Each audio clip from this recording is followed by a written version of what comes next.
Thank you. Good evening and welcome to all of our guests this evening. We are kind of already in our meeting. We started at 6 o'clock and we are now back in an open session, so welcome.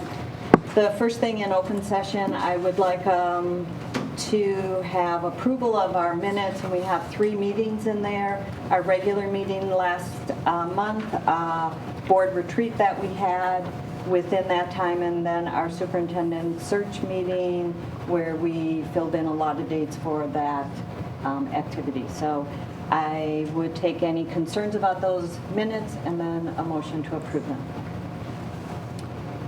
I make a motion to approve all 3 meetings. Second. What? Jump in. Gotta be fast there, Ted. Thanks, twins. Anybody have any questions on any of those? Perfect. All in favor say aye. Aye. Thank you. Next, I need approval of the agenda, and we're going to make a slight change in the agenda. We have Ms. McGrath and our students here to make a presentation, and they're rather late in the agenda. We're going to move them right after public comments, so right to the top of the list. So with that change, I need approval of the agenda. So moved. Second. All in favor say aye. Aye. Thank you. I have one public comment tonight, and from Chris Boutel. And so if you want to come up, I'll give you kind of the rundown. So you get 3 minutes to address us. You have said you want to speak about the budget for the dance team, so I kind of know the topic. Yeah. If you want to just state your name and where you're from or your address, and then you can have 3 minutes to speak. Sure. So this will be quick. I'm Chris Boutel. I live in Waunakee. I have a daughter in high school, and I'm here tonight in support of the item on your agenda for the middle school dance team. I'm here representing as a leader of the booster club of the high school dance team. So I think this will be quick, but I just wanted to give you guys some perspective. When the middle school team started a few years ago, apparently the decision was made to combine fund booster club management into one account for middle school and high school. So basically we share one fundraising account now, and I believe, as I understand it, what's on your agenda is the request to be able to separate that. Since the teams have grown tremendously, this would be a really big support for us to be able to have much more transparency. If you think about, kind of, I liken it to sharing a checking account with your friend. You both go out and raise money, and then you put it into one thing, and you both go and spend money, and you go from the same account. You have to really take a lot of administrative work to track all of your expenses, not only on our end, but certainly from the school administration's perspective as well, since they manage the account for us. The high school team is now at 22 dancers. We do fundraising for our costumes and competitions, music, a variety of things. The middle school team has grown. Last year they had 27, and they now have 54 students interested this year. So lots of growth in both programs. It'd be really great to be able to separate it and provide a lot more transparency, as well as we know we want to do that, to be able to see in the high school program exactly what we're spending. So pretty straightforward, but just wanted to voice our support. Thank you very much, Thank you. Liz. So here's where we are changing the agenda, so we need to jump all the way down, and I would like to introduce Ms. McGrath, if you want to come up with your group, and they're going to talk to us about their student voice and some of the things that they've been up to in the past year. So welcome. And Mr. Summers has a clicker that you can put through your slideshow. Keeper of the clicker right down here. Let's see, does this, you think?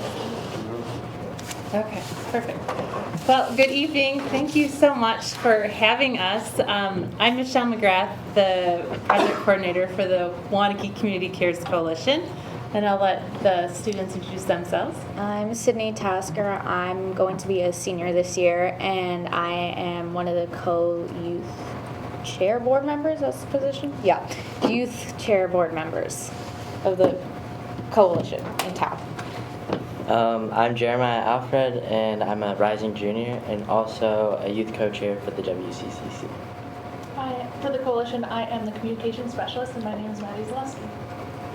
Fantastic. I'm only going to talk for just a hot second because these two are going to take the entire presentation. But a little bit about, for some of you that might be new to the coalition, so ultimately we're a DFC funded coalition here in town. We received a significant grant from the Drug Free Community federal grant 2 years ago. And now that guides our work, and it's all around prevention and mental health. And so we do lots of work within the school district as well as the community. One of the things that we've really put a lot of our time and effort into is our youth here in our community. And a lot of it stemmed from the data that we received these past couple years. So I just put, and we're not going to go into a lot of this, but we just wanted to tee up the conversation to show you how it guided the students' work. But we look at all sorts of data in our community, lots of the surveys and things we do at our schools, middle and high school, as well as court reports and focus groups that we've had. And all that data comes together, and we look at it from a school district perspective, we look at it from a community perspective, and then the students looked at it as well as, wow, this is what's going on in our school and what our fellow students and peers are going through. And so what they did this summer, what they're going to talk about, is how they want to address some of those challenges that they see their fellow students having. So, let's see. So these were kind of the 3 categories we came up with where we had the most concern, mainly mental health and substances, and then in the other risk category is at the bottom, belonging. So that was another big thing we focus on. Another thing that we're focusing on is mental health in the community, and we can see that the LGBT, Latinx, and Asian communities have a much higher rate than the average. And this is our belonging data, same categories for each demographic with each color. It's all pretty much up there, very straightforward. And then we can see here that almost half have experienced discrimination while at the school. But our group of students that got together have decided, most of them have decided that it's best to work together to bring change. So that led us to this process. So what we did is we worked within the school, actually with some folks from the high school, and we put together a Student Voice Summit last March.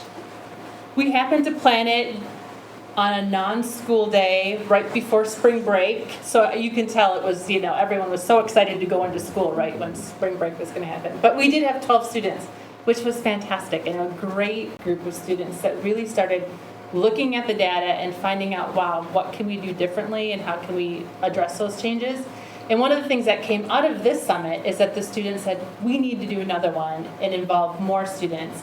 But most importantly, we want to make sure that school board members are there and administrators are there because we want them to hear our voice. So that led us to the next summit, which these two were a part of. So it was basically all of the same activities. We had our Wow, Wonder Why. That was all on the last slide as well, except it was on a larger scale. The students almost doubled in attendance, and I know we had Mr. Hetzel there, and Mr. Borowski came as well. And there's some areas of strength that we have that the students have gathered, which are that staff and the variety of clubs, activities, and contact times that were positive areas. My favorite is teaching staff that rock, like specifically. And then here were our areas of concern. So it was basically the same categories we had before: bullying and harassment, drug use, and then mental health. There's all those little other subcategories up there for you. So now we're getting into a little bit of the work that we have kind of continued to do. So we originally started with the summits in March and April to kind of really listen to the voices of the students and how we can incorporate moving forward, just because we're kind of taking ATI, which we'll get more in and kind of doing a little bit of a rebrand. But so we had a student work session as well, where we're giving students in May, July, August to come together. And again, what are we going to do for the school year? What goals can we set? Because I don't know if you guys have ever been in a club in high school, but when you're having to be a student and then also, wanting to be involved in stuff in the club and be able to make things happen, meeting ahead of time and getting like a whole plan down is really helpful. And it's awesome to see the students take time in the summer to come in and have, voice their ideas, feel comfortable doing that, and us being able to support them and kind of give them what we need because we want it to be student-led. And so then we've also been, one of their goals was also sharing with the community kind of the data they're finding about the schools to kind of bring awareness to that. So we did the staff presentation in May, which was super awesome. The students did great. And I think the staff had such great questions, which was really cool to be able to have that kind of one-on-one with the students after those summit results. To be like, okay, and they really, are interested in making a change. So it was really cool, and I think really great for the students to see that kind of support coming from the staff. And then we did the Rotary presentation in June. And that was great, again, kind of reaching out into the community. So not only are we talking to the staff who's already in the school seeing this, we're able to reach out to more of the community, which is awesome. We get to present to you guys, which is so cool. And we enjoy having that opportunity. And then we're going to do Create Waunakee as well. So just being able to collaborate with whatever organizations we can within the school and outside of the school, and giving these students the opportunity to kind of set the agenda of what they want to do has been really awesome. And so Ms. Grunter, who was originally above the influence ATI, who we work with, she's retired, so I'm going to be taking over that position as the advisor for the club, which I'm so excited for because I love the students. They're so amazing. I'm so proud to be able to work with them because they're just great. I just love them. But I just think it's super awesome that I have this opportunity to be able to work with them. And so I'm going to let Jeremy kind of talk about more of kind of what we've been doing as far as a rebrand goes. So from these student work sessions, we're working on a rebrand with the students, and the new name is now Possible new name. Possible new name is now Acting Together Impacts instead of Above the Influence. And our new vision statement is that we envision a welcoming school culture where students feel empowered to embrace their individuality, advocate for themselves, and are supported to maintain a positive lifestyle. The new mission statement is that we will create opportunities for students to amplify their voices, make positive connections, and become leaders that will promote meaningful change in the avenues of personal and social growth. Yes, and so this school year we have some different goals, different activities we want to get involved. So that's going to start with our co-curricular fair that happens at the school to try and bring in new members. We want to collaborate with other clubs, potentially do service opportunities with them. Anything that we can do to get more members and I guess spread the word that this is going to become a bigger thing than just ATI or the original ATI club. We're just looking for all of those opportunities and positions where we can spread our voices. Oh, and student voice on district committees and branding. So yes, also potentially having student voices, it's literally what it sounds like, on district committees, and if things are happening in our town that involves students, having student voice there, so we're in the know. Any questions? How many students on average were in above the influence? Maddie, I'll let you take that one. Yeah, I'll go ahead and take that one. So it's hard to say. Numbers have been, it was really active and there were quite a few students before COVID. And so we're still kind of, I like to say, in that recovery period of COVID, especially too when we're... How many students were there before COVID? Before COVID. Active members before COVID. I'm like racking my brain. That was during my time when I was back in high school. Probably actively coming to every meeting, we would have between probably 15 to 20 students coming actively to meetings before COVID. Post-COVID, it dwindled down to more. We had 10 consistent members, but we also had a Schoology group where we would be able to reach out and incorporate more people depending on what we're doing. Because contact time is, it's a great time to meet, but also, we're competing against all the, I say competing, but all the other activity, if you're going to do math corrections or if you're on your way to do, Sure. another club or even just, So prep. are you an employee of the district? I'm sorry. Oh yeah, no, you're totally good. I am.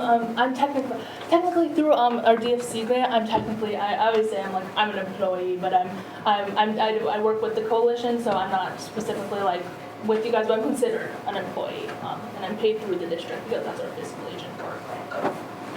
So I'm employed in the, technically. Yeah, Jack, the district's the fiscal agent for the grant. That was a requirement of it being a federal grant, was we needed an agency. So we're the fiscal agent, we hold the funds, and then we expend those items out. So that's the connection there between the two.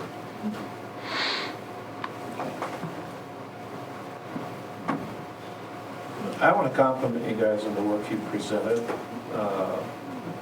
You've put a lot of blood, sweat, and tears into this thing, particularly with your goals for the year. I mean, they're very specific things that I think hold a lot of promise. So congratulations for all that you've done. I can definitely feel your energy. You're on the upswing, and we appreciate that. And so thank you for all your good work, and, keep it going.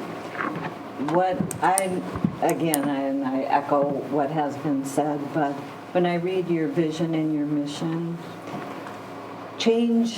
most important change in school are student changes, and that's what you guys are working on. You're working on, you're on the ground floor, kind of in the swirl of it, and, I hope that your energy and your passion and your mission and your vision can play out and live, because that's what makes a difference in the school, is to have connections and to, feel that positive energy that you have there. So thank you very much for all you're doing and all you're going to do. I have had the honor to be at a few of your meetings, and the brainstorming and the energy that goes on there is amazing. So thank you. Yeah, I just want to encourage you to keep working with Mr. Borowski. Obviously, the biggest pieces at the high school he can help you with. So use him as a great resource, and some of the other folks that are there. So. And if we can help you, please reach out and let us know how we can help, because you're in there doing the fight. So thank you. Well, we had some things in mind. I guess just supporting the initiative is the first thing. I like that. But I think we're getting pretty good support right now from you guys. I guess having us come in and giving regular updates about the activity in the school, Okay. or like what we're up to, what our next moves are, I guess, and being present with you guys. How regular would you like to do that? Like quarterly? I mean, and you don't have to give me an answer tonight, but think about that and let, Ms. McGrath know how frequently, give us some We just need specific advance dates. notice. Yeah, we need advance notice, but yeah, we would love to have updates from your group. And then another thing that we would love is, like, as Sydney said earlier, definitely student voice on the district committees, so that we can have students in there trying to help advocate for us. I think one thing that came out of the Student Voice Summit, which I thought was fantastic, is the students said, we need to have a more specific cell phone policy at the high school. Oh. Yeah. And then when they talked about it, and they're like, we'd love to have a student on that committee that helps set that policy, because it can give a, voice from the students as we, something specific that relates to them, so. Yeah, just an and idea. so Mr. Borowski is really key to getting into his committee group. Are you all good? Anything else on your wish list? Yes, just any other questions or? They're going to come up with some really fantastic branded shirts, merchandise, and we're going to give you all one. So we hope right. you wear them loud and proud, right? Okay. Okay. Thank you so Thanks, much guys. for Thanks, taking the guys. time Thank and you. coming tonight. I appreciate so much hearing it. Thank you so much. You are welcome. Okay, moving back to our original list on our agenda, we have, I don't think we have anybody from the teaching staff here, but we have some board things to deal with. Anybody have any trainings or sessions, anything that they attended that they'd like to share?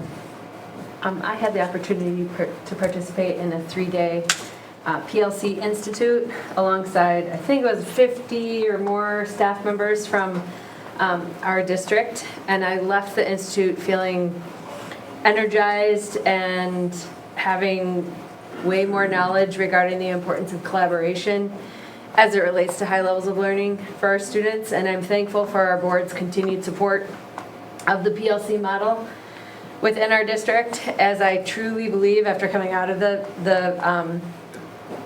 Institute, that this continued collaboration is essential and critical in ensuring high levels of learning and meeting our academic goals. As we go through that moving forward, I think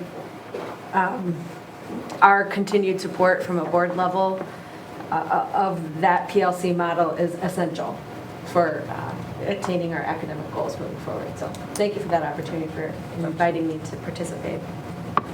Thank you, Katie.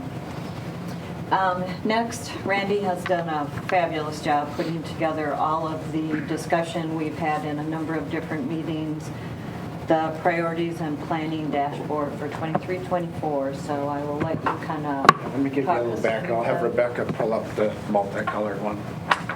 No, but there you go.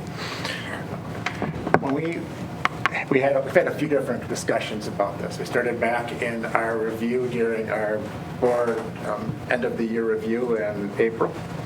We then had some conversations at our board retreat with regards to some things that we wanted to put as our priorities. And then what I did from there was I took a number of notes. I've talked to Joan and Katie a little bit about some of the things that we've been discussing. And then it really kind of came to me that I'm trying to get this into one document, because we've had multiples. We've had, if you go back in the last couple of years, we've had budget goals. We've had DEI ad hoc committee recommendations. We've had board priorities.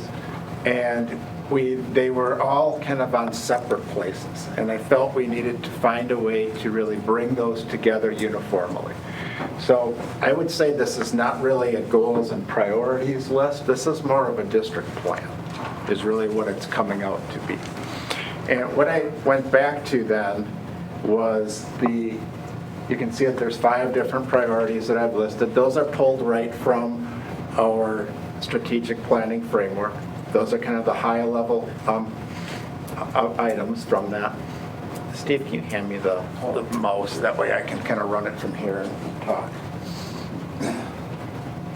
Thanks. I don't have to keep asking Rebecca to move me around. There we go. So for example, the way it's laid out is you have the priority listed on top. That's really the link back to our strategic framework. The underlined item is the identified goal or priority area that we're going to put efforts to. And then the items that are bullet pointed underneath there are really the start of what is then going to be a developed action plan. And I'll show you an illustration of what we're working on administratively to show you how that breaks out. But as you're taking a look at this piece, this is the goal we talked about at our retreat, about the academic pieces and the state assessments returning back to and exceeding the spring 2019 results. Well, those happen because of a number of things. They happen because of, as Katie was talking about, we have an objective that we want to continue working on our PLCs. We support our students' social and mental health needs. Our focused, targeted curricular areas. We've identified some specific work that we're doing this year in math and reading instruction. The first year implementation of the bilingual program. And then you've heard from Tiffany about the work that we're putting forth with regards to the DEI efforts and the disproportionality plan. There was also more things that were in the DEI ad hoc recommendations that didn't just fit under this goal. So those are articulated throughout this in other areas. So for example, there's some that you'll find that reside within the HR area. So I've really taken those, and that's what you saw, Dawn, when I brought you in. Everything was laid out to see where it was falling. I've now got it to where I've really condensed things to here. So what I'd like to do is just walk through what these 5 areas are, and then show you at least what the scope of what our administrative work would look like, and then get your feedback on, are these the goals that you want? are these the directions you want us to go? And then we can start to build them out. So that's the first one, is on academic achievement. The second one is dealing with really the staff learning supports and experiences. This is the whole, much of this work is tied to our HR work. We had talked about during our retreat about wanting to have an objective to move all of our hourly employees to the average level of pay per our comparables. So I just put a date in there where we would try to shoot for that. We're looking at continuing to review, monitor, and develop plans on data trends on annual climate survey and also staff retention. Those are both things that Brian has started. So we have data on those at an initial level. We'll continue those pieces. Brian's also started work on kind of our recruitment and applicant engagement practices, so there'll be work that we want to articulate further out there. And then something that came out of the DEI ad hoc committee was looking at a Grow Your Own program to make sure that we have staff and diverse staff working in our programs. And I think that as we've talked about that, our first step is to study the viability of what that could look like. Third priority is really around budget and finance, and looking at kind of how does that reflect our priorities and the parameters that the board sets. The first, when we put together our budget every year, Steve and I come to the board and we are looking for really the parameters that we are trying to work around. And then we try to bring the budget in line with that as we bring it to you in May. But in this case, it's maintaining our annual review of the 3-year budget prioritization process. Managing our referendum funds in line with the projects, the expenditures, and the scopes of work, and then establishing the long-term financial outlook, particularly around the operational aspects of future referendums, things that we talked about at our retreat. Fourth item really takes a look at facilities. This has relation to the budget, but it's a little bit different. This one is maintaining the learning environments, the facilities, that they're safe and they meet the growing needs of our community. So this is obviously managing those referendum projects to make sure that they are in line with our scopes and our timelines. Working with our future students, or doing our study, our Mark Roffer study type work on what's happening with growth in our community and how is that vision fitting into our long-range facility plan. And then also continuing our work on district and community safety committee, so the work that associates with that. And then the last items here are priority 5, which is our stakeholder engagement. This is a piece that involves a lot of Annie's work. This is continuing to implement our community and engagement plan. If you remember, probably a year after Annie started, she brought a communications plan forward to you. It's now on kind of its iteration where it's being updated, and we're adding things in there that we feel are now pertinent to our next steps of our work, such as engaging our stakeholders on the desired characteristics for the superintendent. That's the piece you guys are all working on. Continue with the student and staff learning sessions, which I think you've set for the second part of the school year in January. Put together a systemic approach to welcoming new families to the district. That's a piece that we're starting to look at. How do we welcome families that are coming to Waunakee, not only as a school district, but as a community? And then also taking a look at how can we start to develop, because we don't have one right now on a consistent basis, to develop a family engagement satisfaction survey that can give us information and feedback from our constituents. And the last couple items, Ted, you'll like to see this. We'll continue our policy work and continue moving that piece forward. Our goal is still to have that done by the end of 2024, end of June. We have some more work to come that'll be starting up again for the next board meeting. And then a couple of areas for some of our growth areas that we want to study are the areas of robotics and alternative pathways to graduation. So when you start to look at this, this is really not like a priorities list. It is, but it's really developing into what are kind of our short-term management plan for the work that we feel is most important in the district. So now if you can just give me latitude for a second, then I'd like to open it up to you for I'll let you run to get the other document. And Dawn, you're going to have to forgive me because this is my first run at this one. Because one of the things that Dawn and I talked about was trying to put something into a project management chart. So this is my effort to do that. And what I'm looking at here is to put together, so for example, this was our first priority, was to have, that was our goal, that was to go back to those spring results of 2019. The action step in this case is to look at the sustained development of professional learning communities. And then looking at what are the action steps that are associated with it. So in this case, these are things that we have brainstormed out as an administrative team, and I have this on each of the goals that we've developed. We have ongoing professional development as one of our tasks to accomplish that.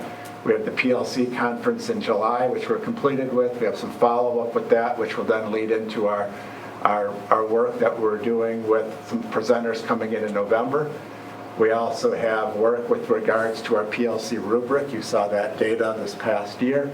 That will help to then help us differentiate the support we do for our teams at the building level. And then we're also looking to strengthen our guiding coalitions. That's really the guiding committees at the building level. And that's the pieces from a PLC standpoint at this point that we feel are the strategic work and the action plans that would actually get to those upper levels. And then as you would work through, if you recall, under this first priority, there were things around like social emotional learning. We would do the same thing, math and reading, bilingual, etc. I just haven't populated those yet based on wanting to hear your feedback this evening.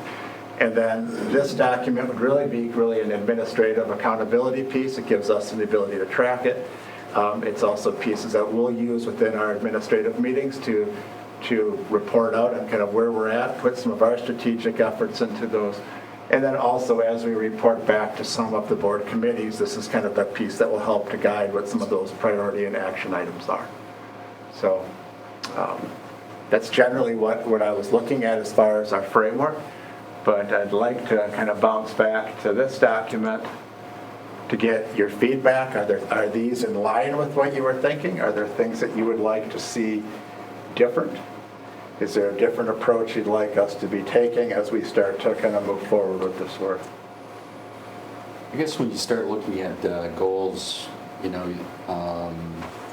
like what you're doing, but I think I would extend that one step further. When you get these tasks, one of those tasks is going to be done. Sure. Because that seems to, we put the task in there, and it seems to.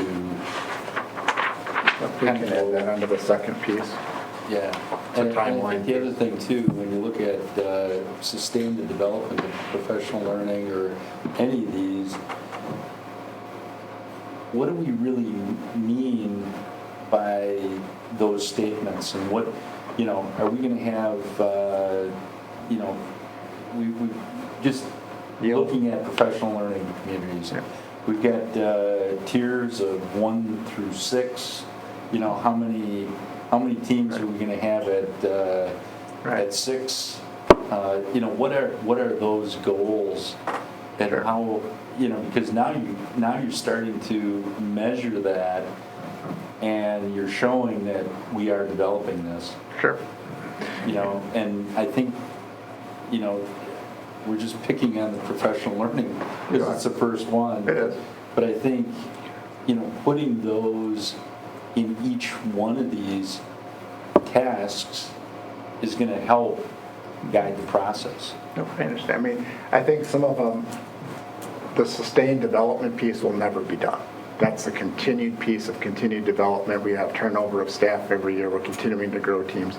I understand what you're talking about, because what you are actually referencing, oops, that's the wrong one. Where did that go? Here it is. You're actually referencing how are you moving forward. That's what that rubric is measuring. So you're asking for some things that are breaking out more specifically as far as how do you want to move that data forward. That's really what you're asking for. Yeah, that's, right. Without that, we don't know if you're continuing to develop it. Right. Because if all your groups are in level 1, Correct. maybe you've got 50 groups in level 1. Yes, you're growing out the base, but Sure. how are you moving? How many of those group ones move to group two? Sure. I don't know. Understand. I think Is this for us, or is this for you? my view is this part is for you, and this other part is for us, because I have to manage it. So what I need to know is, this is all leading up to that goal. And Jack's right, we have other kind of micro goals underneath that. The big goal is you're trying to move student achievement forward.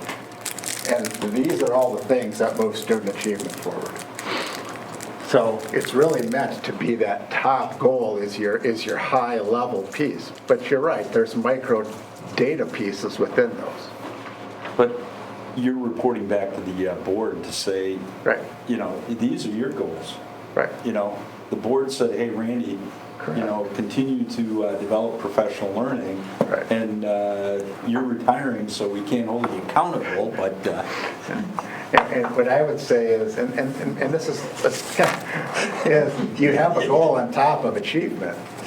The action to get achievement to move forward is professional learning and professional development. That's, I guess, how I'm at least kind of trying to conceptualize this. I understand. Otherwise, I get to the point where I have so many goals that they don't have meaning. So it's really, what are we trying to, the main thing you're trying to track here is you're tracking that top goal. Are we moving achievement forward? And yes, there's other things we'll be able to report from here, but I think that's at least how I'm trying to conceptualize that. A point of clarity, so Jack said these are your goals, but aren't these our goals? Well, I think it's kind of one of those things that probably both of our goals. They are the district's goals, but you're delegating those to me to make sure that we meet those Because last year we had superintendent school board goals, and I thought this is kind of the outcome of our discussions in the spring. Right. So it's collectively our goals. That's right. It's collectively our goals, but we give Randy the opportunity to carry them out. Yes, yeah. Correct. I'm a little concerned, I love this, I'm a little concerned with the second piece that goes deeper and deeper for us to be looking at, the details. That's probably mine. That's yours, okay. Because you are going to see, for each one of these bullet points that you see, there will be a sheet that articulates the work associated with that. That's the way we have to track. Otherwise, we're going to lose track of where we are with those. And from an accountability piece, I think that's important for us to develop. That's why I said this is really more than just a priority list. It's really a district plan for what you're doing. And I'm just trying to show you kind of the components that are going to fall into that. At least that's how I envision them at this point. I think it's a good So with the goal itself, you know, my advice to have a more concrete number, and after I saw this, I looked at how could we even present that, because you're looking at different numbers from different schools, Right. different, you know, and so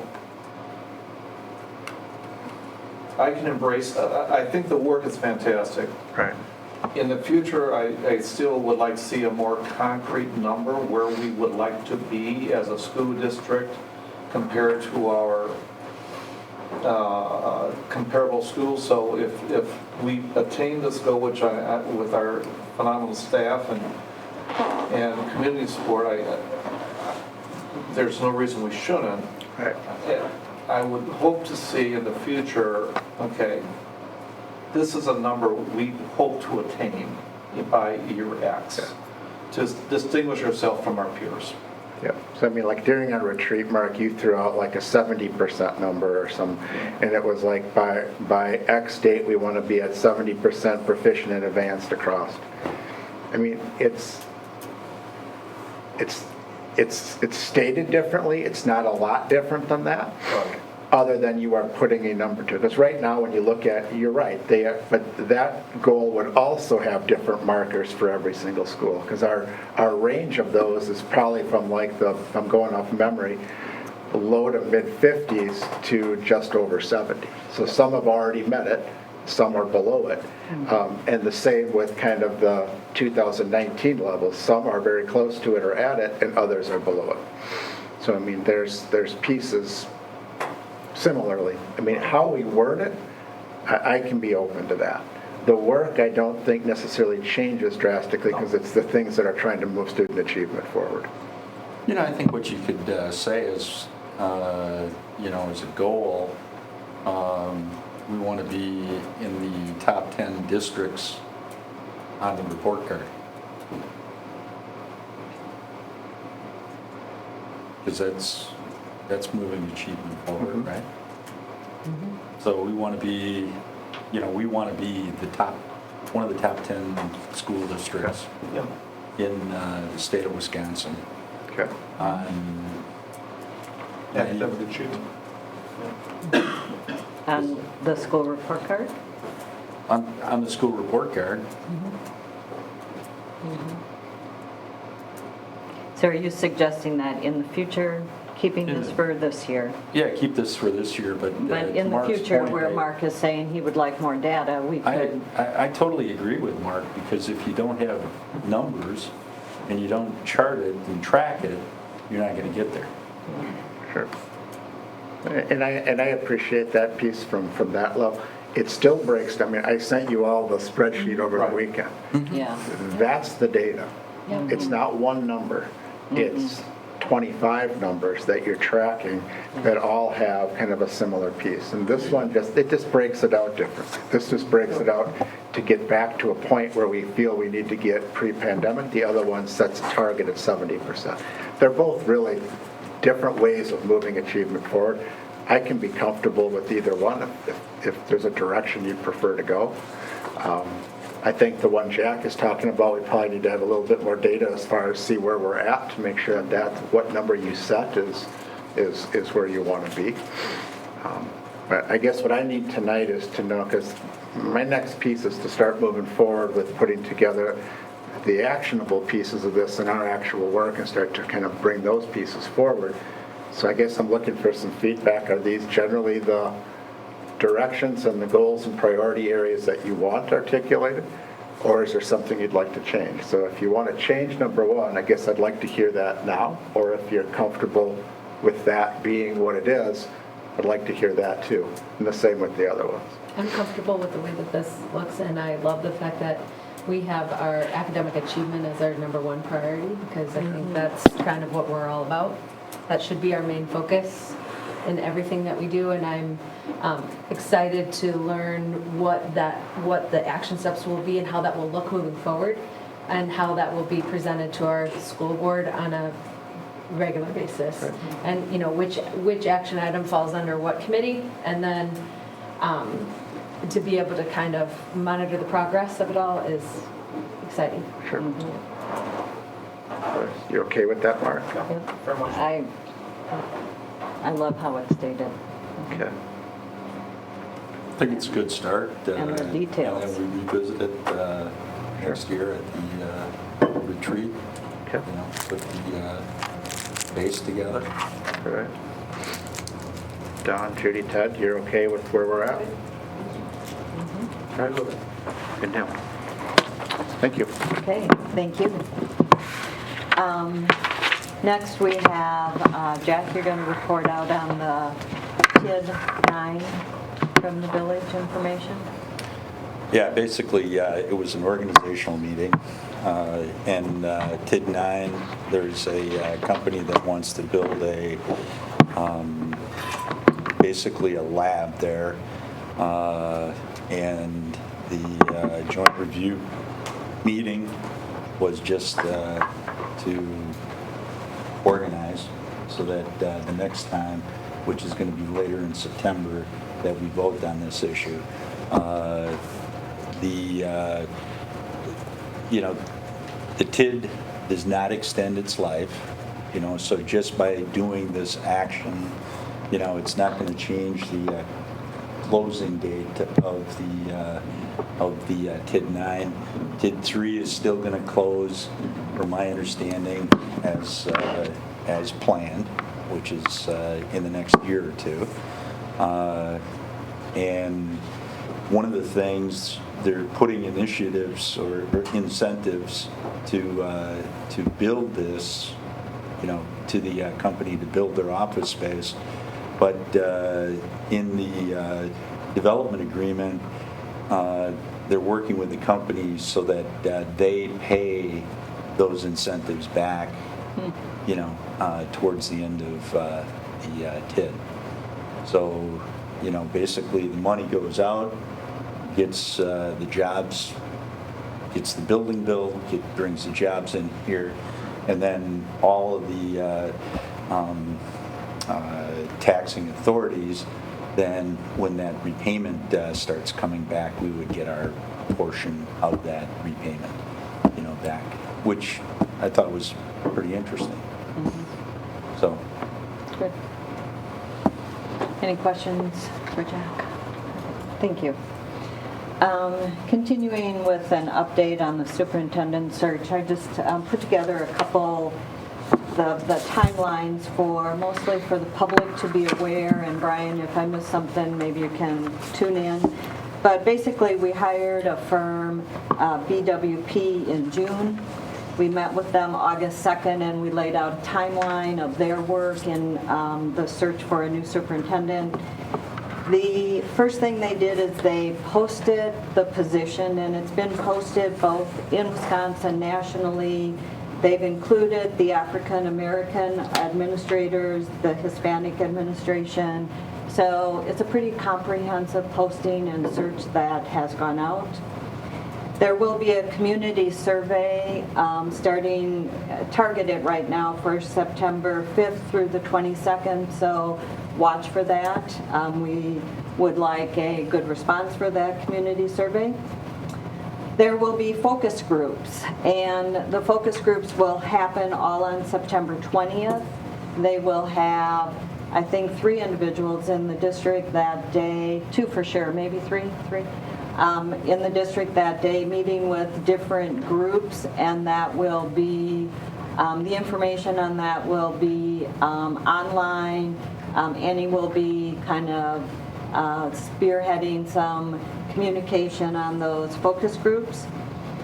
We're hoping that there is a leadership profile completed by October 2nd. And at that point, our search firm begins screening the applicants that they have to kind of match our profile to the applicants. As a board, we will begin screening candidates at the end of October, with hopefully at our December meeting naming a new superintendent.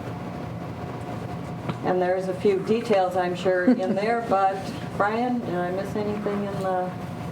I don't think you missed anything. The only detail I would add is that the communications and invites to be part of the focus groups are going to be targeted for coming out after school has started. Okay. And so, again, it'll be publicized on the website and pushed out actively to the stakeholders. Perfect. And I like that you said there will be some individual invitations for those focus groups.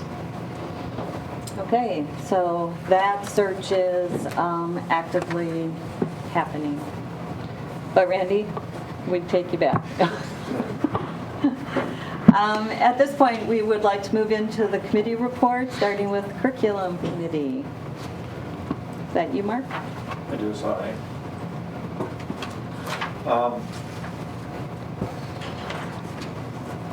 We only have one actionable item. We did discuss, Tim shared with us that we will be having some learning tree consultants coming in to the district for work with the math and high school, the math program through the middle school and the high school. And it will be a multi-discipline approach, so they'll be getting different training throughout the school year, so it's not just a one and done. And so we're pleased to see that in terms of striving for our math goals. The actual item, Tim, I'll have you come up and just share the information. Our women's lit program, we have a new teacher this year, and she has pretty much revamped the program. Yes, she has. Thank you, Mark. Let you go from there. So we've had our women's literature course, which is a elective course at the high school for several years now, and this is the first time that we've had an instructor transition. And so Mrs. Hanson, in coming back to our district, she had been formally employed by us before moving on to administration. She reviewed the course. She listened to some of the questions that had come up with students in the past year, and she decided to really do a revision of the syllabus. But we hired Mrs. Hanson for the beginning of the second semester. She was fully occupied during the school year with transitioning into the course load she was picking up. So she didn't have a chance to engage in the redesign and the reading selections until we got into the summer, which is why you're seeing this now instead of earlier in the year when you might normally see it. But the information is described in the memo. These are the texts that she is recommending. And we've determined these are all available, which is important because this is a first semester course. And happy to answer any questions you might have, but these are her recommendations for the course revision. This item does need action, and it was recommended by the committee to the full board. Yes. Make the motion to approve as presented. Any questions? All in favor, say aye. Aye. Opposed, say no. Thank you very much. And thank you to Melissa for doing all Great, this hard work. great Yeah, book. it's great to have her back. Yeah. She's a wonderful teacher, and she's got a lot of energy. And great book selections. Thank you.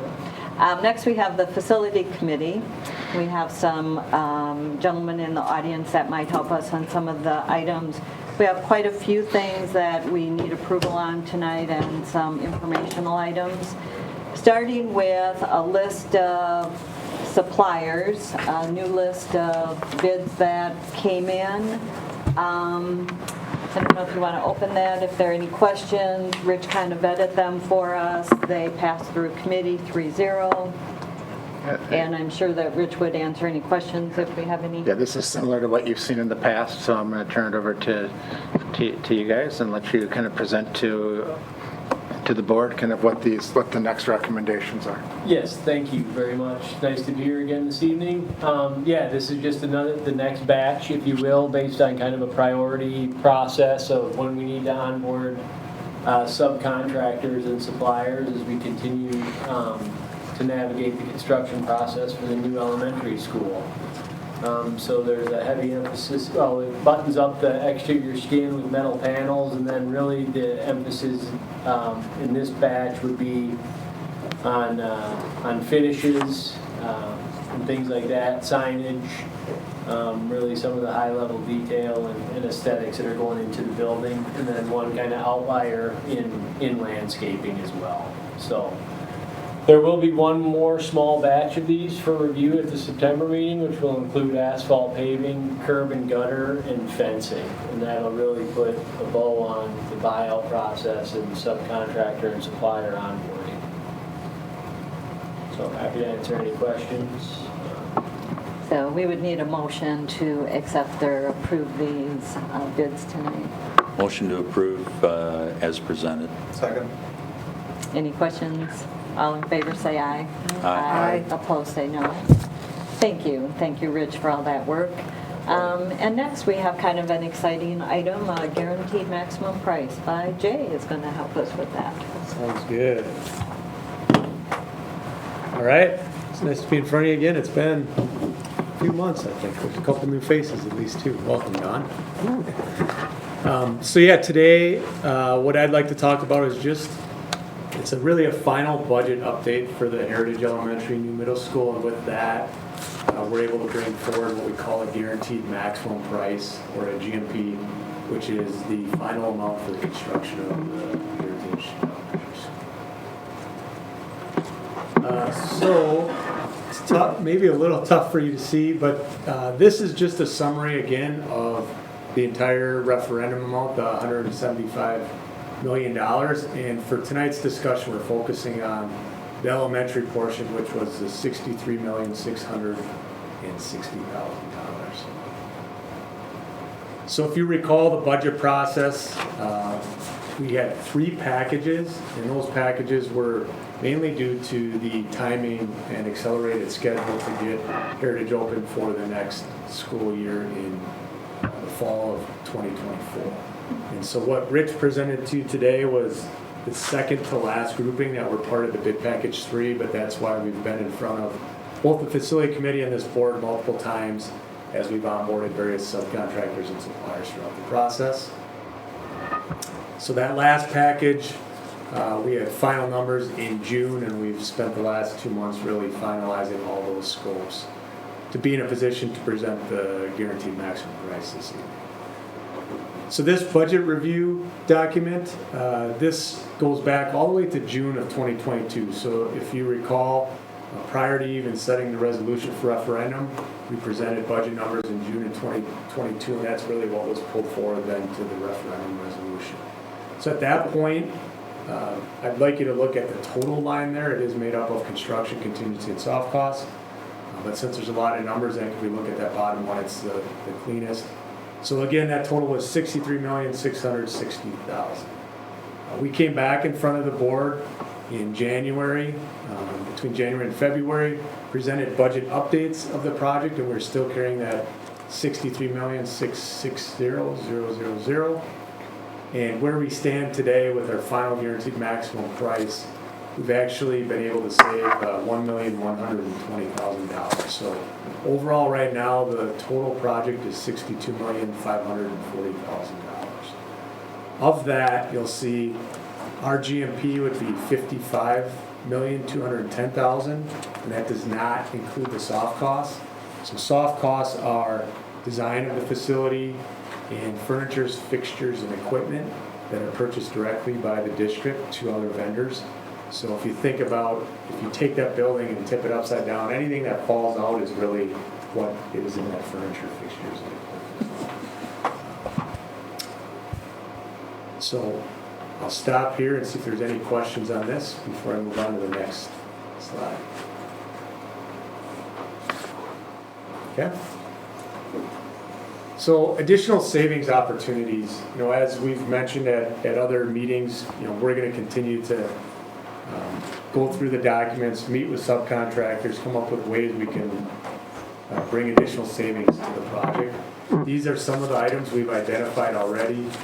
We did spend time with the administration and the design team about a month or 6 weeks ago on site. We reviewed a list of items, some that the district felt like let's move forward with, others we decided not to move forward with. We do not have all those finalized, so those aren't included in the current budget we put, but they would produce additional savings to the project. A couple of those examples, one is cast stone. I'm going to have Rich explain the cast stone savings. Yes, this is an interesting one. So at the onset of design, at the genesis of design, the architect will reach out looking for materials that are in alignment with what they envision for the building, right? Well, at the time that that's going on, they don't have time necessarily to solicit 3 or 4. They'll go out to 1 and get a basis of design number, right? So really, they are establishing a basis of design, and they're not closing the spec to that one product. They're saying you can get other numbers as long as they meet this basis of design kind of concept. So in this cast stone example, what was actually called out was at basis of design time was an architectural precast. And we have since, through the vetting process, determined that a wet cast stone is made in very similar fashion, can be made in the panel size indicated, meets the finish intent, meets the weatherability, meets the durability kind of thing. And we can get that wet cast stone at a much more reasonable price, I guess, for lack of a better way of saying it, than what was originally included in that preliminary spec or PPD kind of narrative that they outlined the basis of designs in. So that's just one example. The savings there are relatively significant. I mean, they're in the neighborhood of $225,000 that we would, be. And these are opportunities that we'll continue to look for as an advocate for the district, trying to be a good steward of the dollars.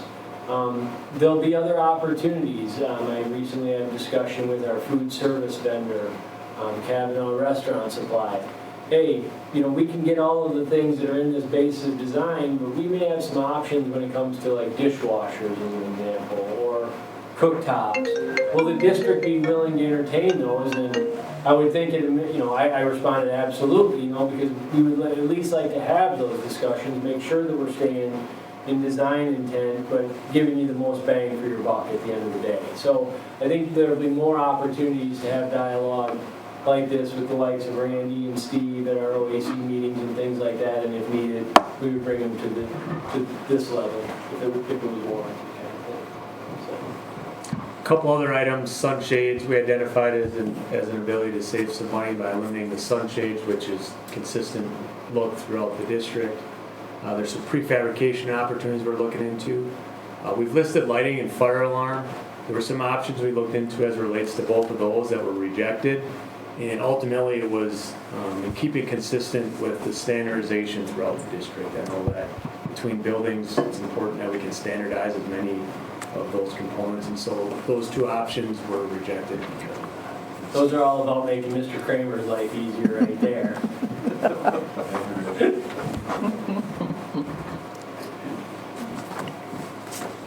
And then vendor selections, which was ahead of us in the agenda. So you already covered the approvals, and as Rich mentioned, these are the 4 remaining ones that will come in front of you at the next facility committee and then building meeting.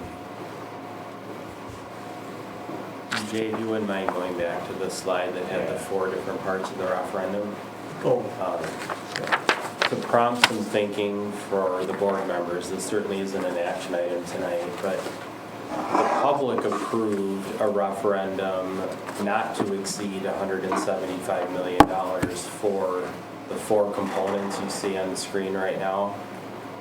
The budget for Heritage was not called out in the referendum question. The $175 million was what was the number in the referendum question.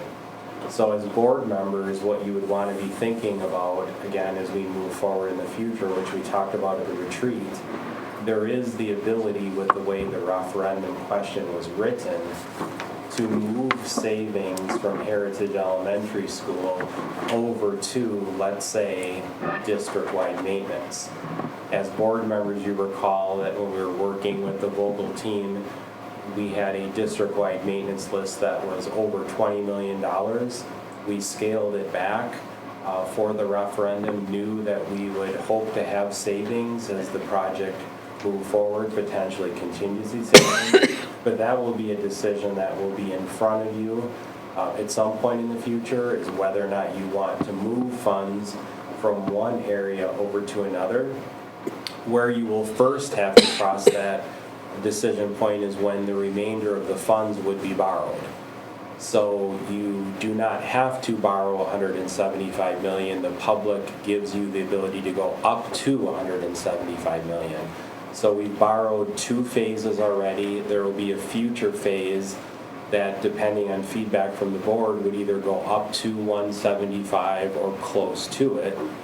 Or the board could initially borrow the 175, and then as we get to the end of the project, make a decision to either move funds to other areas, what you would see on the screen, or pay down debt.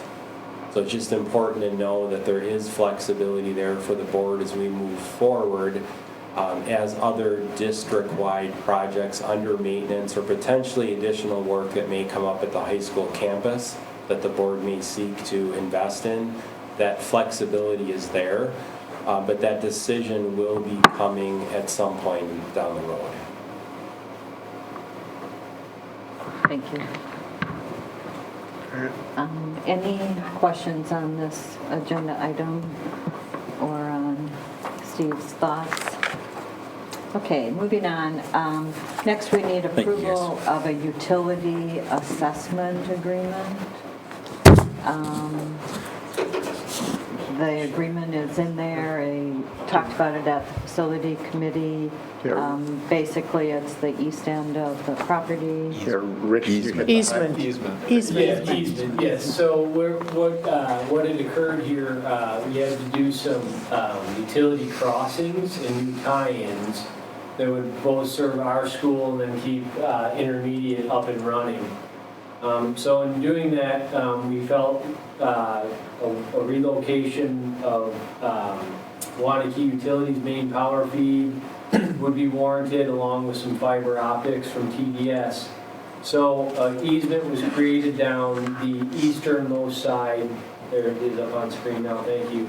Easternmost side of the property, in between, kind of like on your property, but in the eastern side before you get over into the neighbor's property.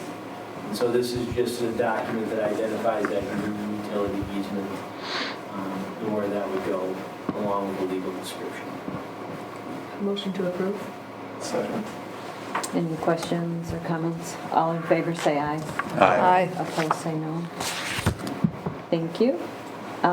Next we have a dishwasher project. Do we need them to stay for anything in the softball field? No. No. Thanks, guys. Thank you. Thank you all. So the middle school dishwasher project, I don't know if Steve or Steve, can you take that one? John, you want to Sure. explain So the middle school dishwasher became out of repair at the end of the previous school year. We ordered the dishwasher, went to replace it over the summer, and had discussions with the village over a state code requirement to have a grease trap, which is now in place for any new building that we would purchase or build in the kitchen. In that discussion, we had a quote from one vendor, which was over $50,000. As a result of that, we put it on the agenda for the facility committee. John and his team went out and then got a second quote from the contractor that has been hired to do the plumbing work for both of the new schools. That bid came in at a significantly lower amount, so John and his team are recommending that we go with Hooper, the firm that has been selected by the board for the referendum work, to do that work at the middle school. And the facility committee did recommend approval on the 3-0 motion. Motion to approve is presented. Well, there's some questions. We don't know what's fully going on with the middle school in a few years, right?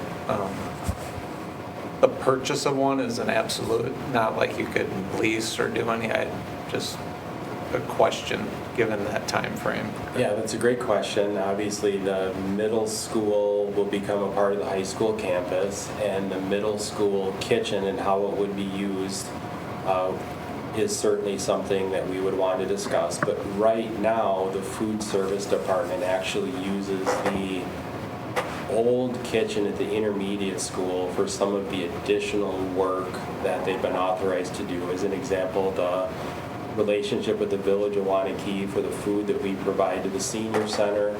And we also do catering. We also have agreements with 2 private schools. So there's quite a bit of work that the food service department is doing, and they will actually be needing that kitchen once the middle school moves to the new middle school, because they're losing a kitchen. So at this point, we would intend to continue to use that space. The question, of course, is the dishwasher. Would you need that size of dishwasher? Probably not.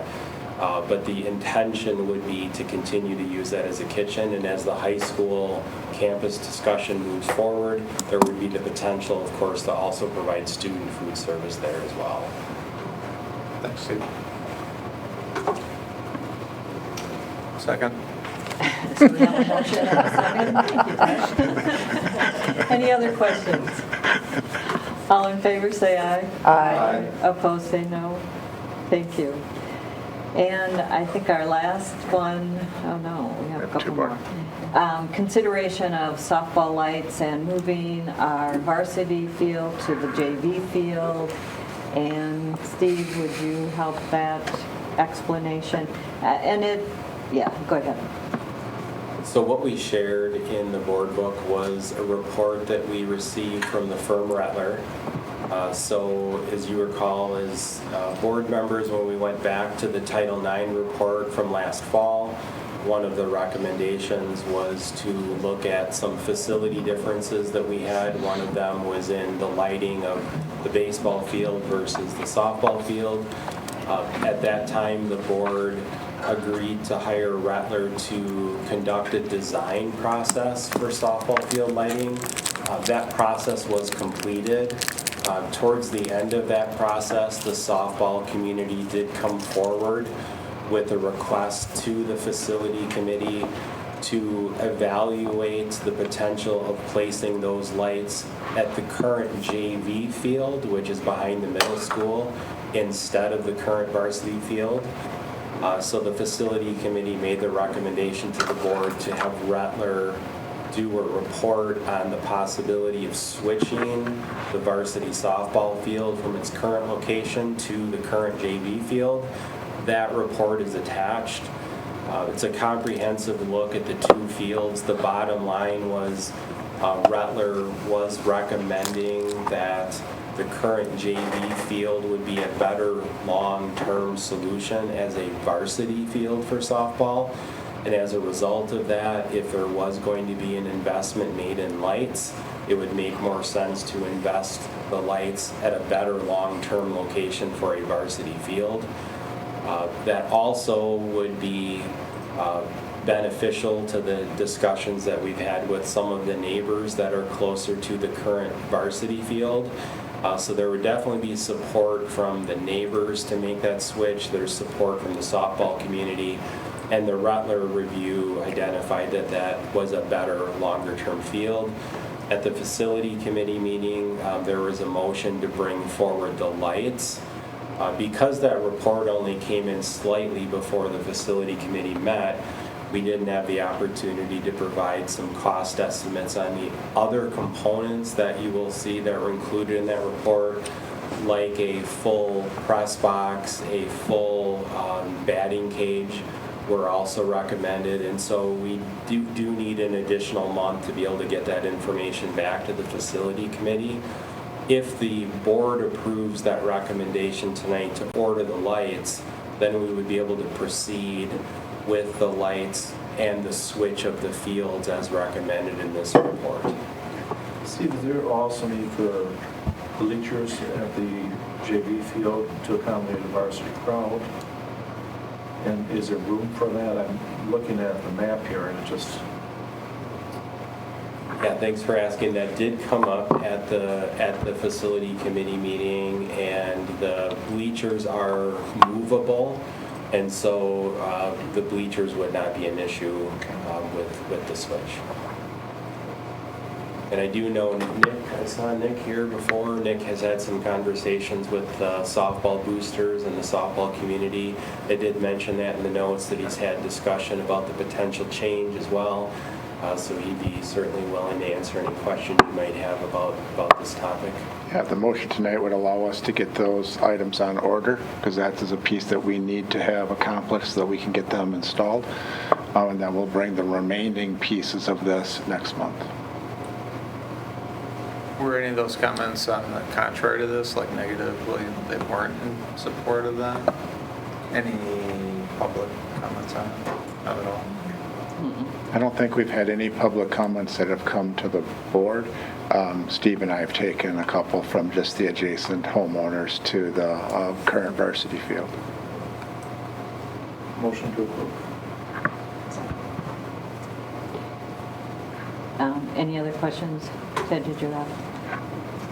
All in favor, say aye. Aye. Opposed, say no. Thank you. Next, we have a consideration of a NAMI contract as a maintenance, a preventative maintenance. Steve, do you want to share? Yeah, so the district has selected North American Mechanical as our partner for HVAC work in the referendum. They also have been our partner with our ongoing maintenance program across the district. North American Mechanical presented a contract addendum 2 facility committee meetings ago that would would have been a 5-year addendum. The facility committee requested that that contract addendum be revised to go through the warranty period for the new middle school.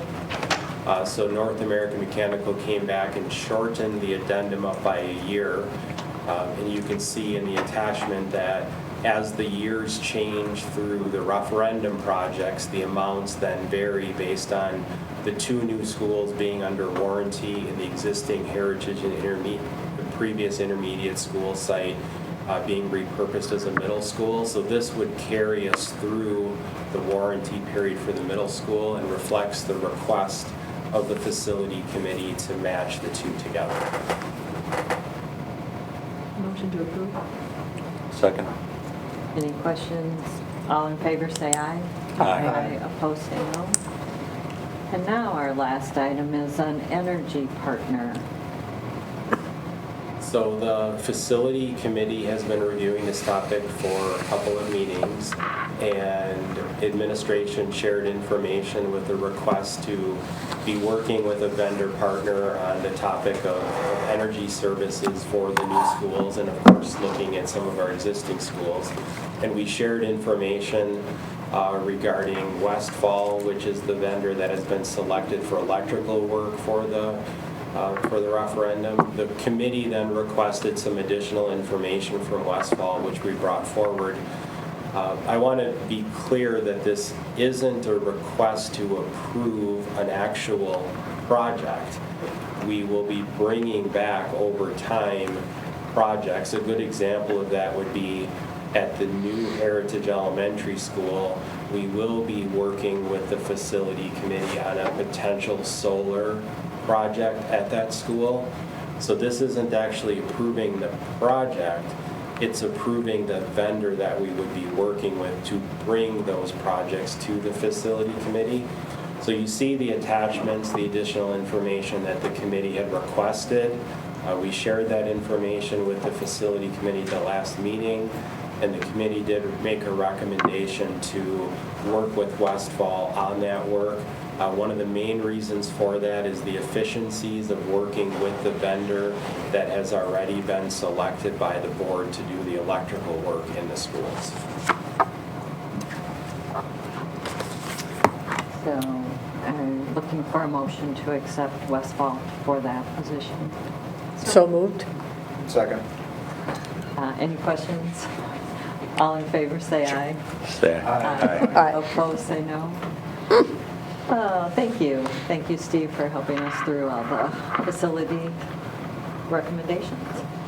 Moving on to co-curricular committee. Yep. And Nick, I'll have you come up to the table and I'll help introduce some of these. First item we have is our co-curricular report for 2023. This is one that generally Nick has inherited most of this information in the format of how it was presented. He did go through it with the co-curricular committee here just a week or so ago and reviewed the co-curricular report, which has information on our participation rates, our grade point averages, other accomplishments of our students. Also has a summary of our ticket sales, and then also we've started to transition to the new reporting format for our Booster Club reports. So this wasn't a report we were looking at presenting here tonight, since we did present it in detail at the co-curricular level, but we'd be open to any questions that you might have on this agenda item.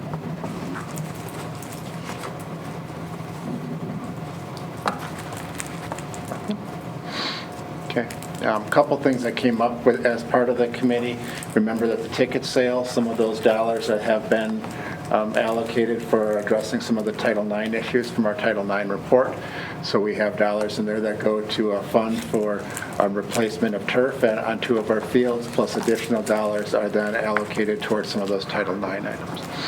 So, and I know that Nick is looking at how he can present this kind of report in the future and make it meaningful to you and kind of put it into his style. So that's a piece that's coming forward. If I can keep moving on, Joan, the next one is the co-curricular handbooks. These come in front of you annually. These are the co-curricular handbooks for the middle school, high school, and the coaches handbook.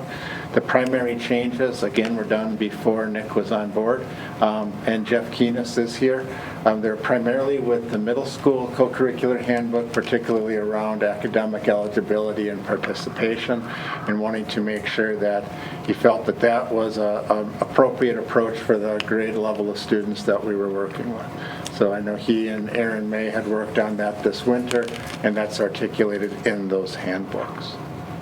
So those items are included in your packet, but we are looking for an approval of those 3 handbooks this evening, because those serve as a function of policy for us as we move forward and administrate those programs. I apologize, I did not find tooth comb going through it to look for the concern I have, but we have been calling our supervisor co-curriculars the activities director as opposed to athletic director. So has that been changed so that we're referring to the athletic director versus activities director, so that the right person is being referred to? I think it's really more of a matter of just,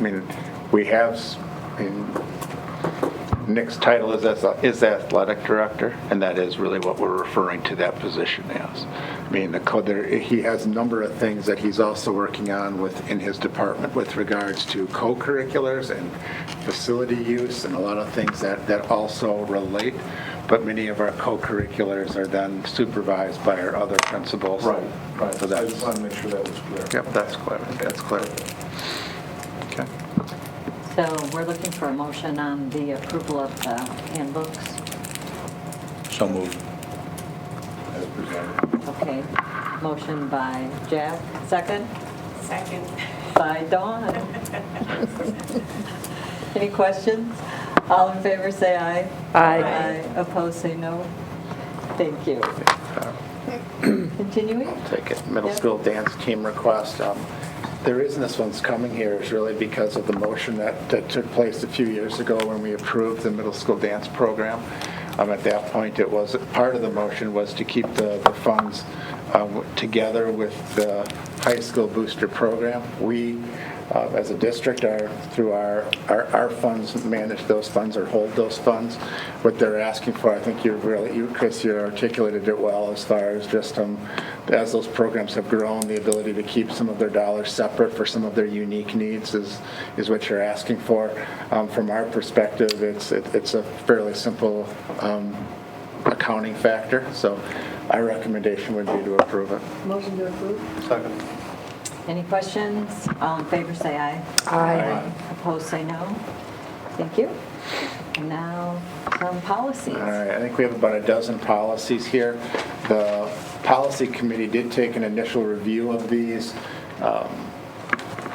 last spring, and we moved them at that point over to the co-curricular committee to review as well. Nick's had a chance to go through them with Rebecca and I, and then we ran them through the co-curricular committee. The co-curricular committee is recommending all of the policies on a 3-0 vote. I wasn't planning to go through all of them. I think they're summarized in the co-curricular spreadsheet, which is the first attachment, but I'd be happy to address any questions that you have on any of the policies. Mark? Okay, I did find in 370 rule, it does refer to activities director versus athletic director, so just again, a cautionary editing through whatever reference is made there. I did have concern about Rule 377.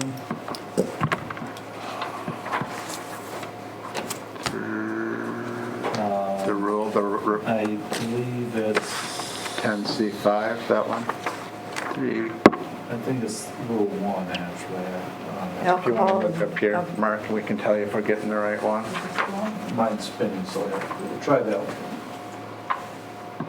Alcohol, drug Perfect. substances. All right. And I don't think tonight's the night to necessarily have the discussion about it. But if we're going to approve this, we're saying this is the guideline for co-curricular programs.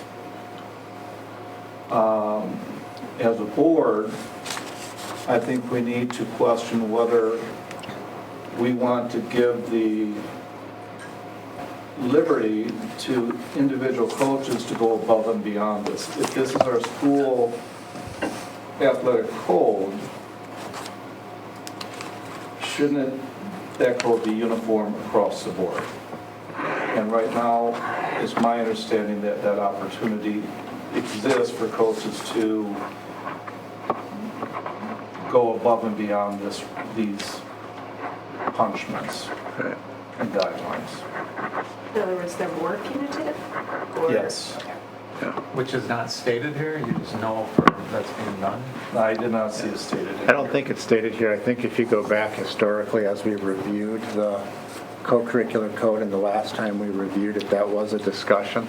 And at that point, it's not written here, but it was articulated by the board at that point that coaches had latitude to be more stringent of their rules, but these were kind of the base of what they were built from. So I think that guideline has been out there, and it's kind of been an unwritten rule, but it was one that we discussed at the last time we reviewed it. It was board approved, I think, before I was on the board. Yeah, it was, yeah. And like I said, I don't think, Ted, it's not in writing, but it was, the last time we reviewed that and this process came through here, that was part of the dialogue, I recall. So I think what you're asking for is wanting to review that piece, and how do we want to handle that moving forward? Right. Okay. Probably makes sense to take that back through committee, and it also probably, I mean, this policy and like our handbooks that we just approved, they go hand in hand. They have the same language. So I think it's probably a piece we want to take a look at, and then see what our position is. It may be a piece we have to look at. We'll have to look at when you want to implement it, because we're already into the current athletic cycle right now. So it may be a piece that would have to be revisited for the future, but we definitely can put that in front of the committee to do so. My preference would be sooner rather than later. I'm not saying not tonight necessarily, but I don't think that's something I want to see implemented 9 months from now. All right.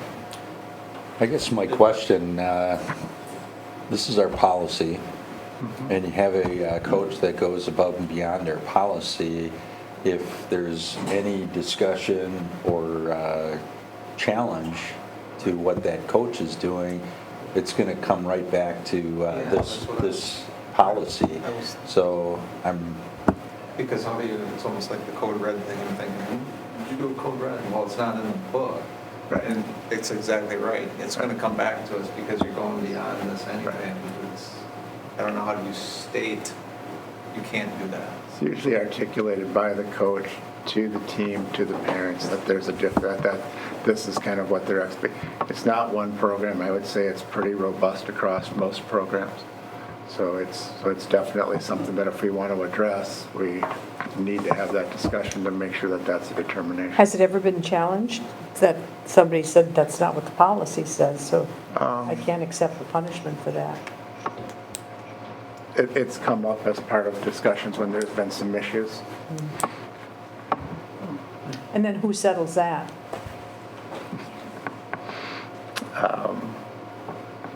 There's most of those all have co-curricular penalties as well, but there's also some things as far as it gets as stringent as being able to continue on the team for the season, participation in different activities. Usually it's around alcohol and drug use.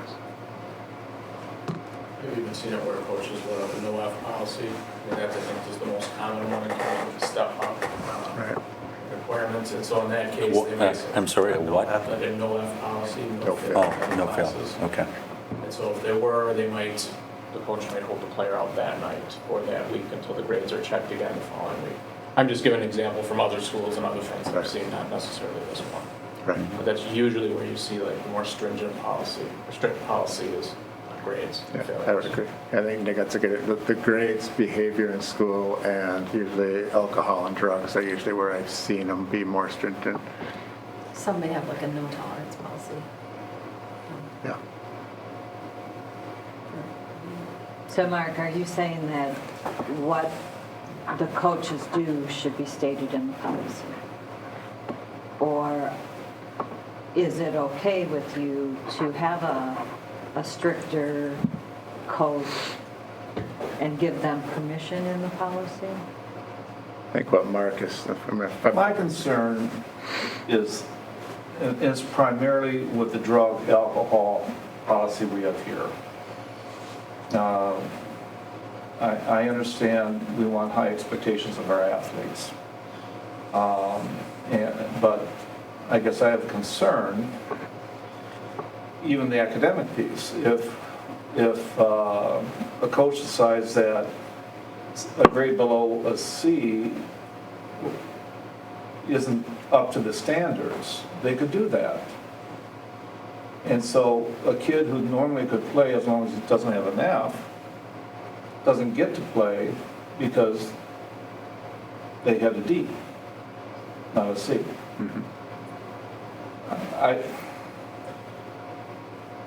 If we're going to have the academic standard, we're going to have the drug alcohol standard, I just find it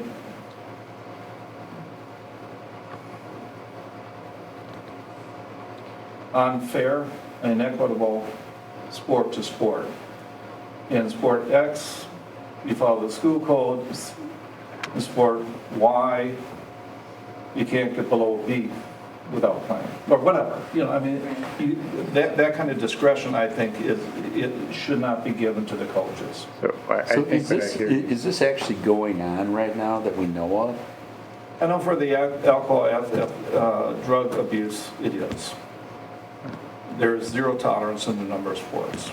Yeah. This was pretty clearly articulated, Jack, the last time we did a review of the code, because that was brought up and it was stated around, and it wasn't with all of you, but it was at the folks who were here at that point, that if a coach wants to be more stringent, they can.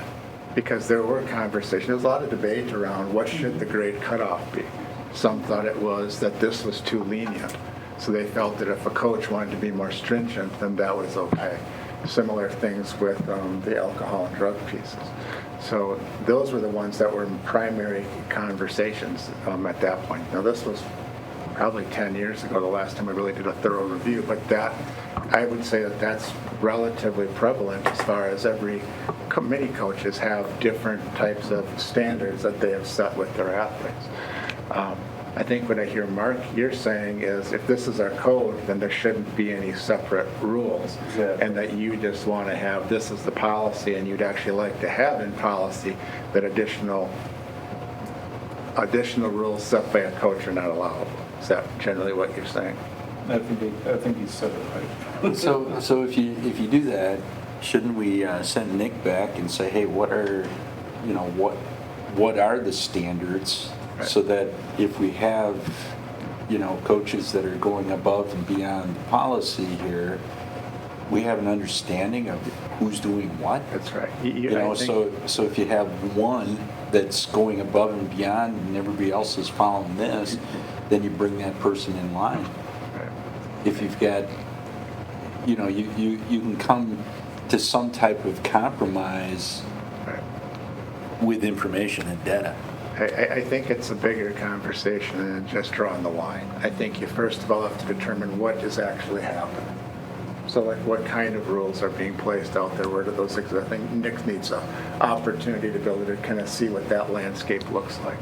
I think the next piece is, are any of those things you want to put in your policy? If they're being generally applied in many places, is that something that you want to change your policy or your handbook to articulate? If not, and you're happy with where our handbook is, then do you want to put a prohibition on those more stringent rules going forward? I think that's kind of the frame of how you'd have to look at it. But I think the first piece is to determine it, as Jack said, kind of what's the piece that we'd have to look at there.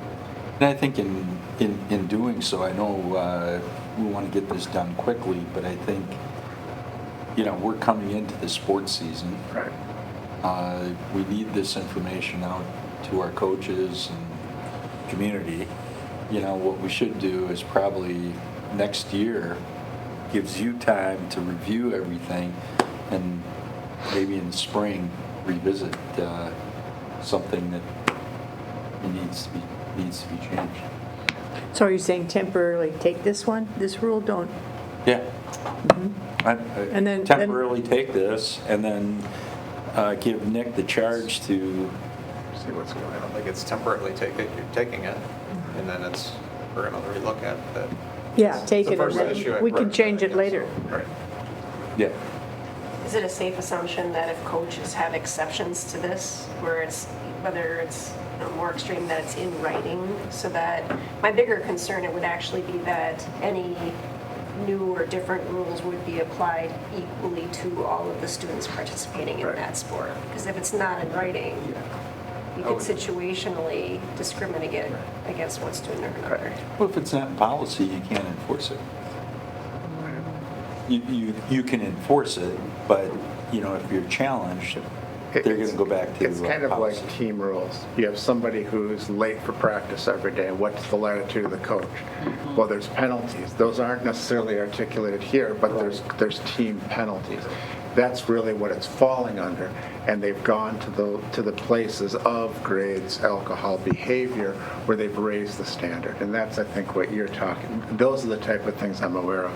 I think my recommendation would be to approve the policy here, because we are in the middle of the season. We need to have that in place, and give Nick an opportunity to see kind of what the latitude of those pieces are. And we can probably makes sense to bring it back to the co-curricular committee. Sounds like a plan. Okay, are we wanting to take all these policies in one? You can do them all at once.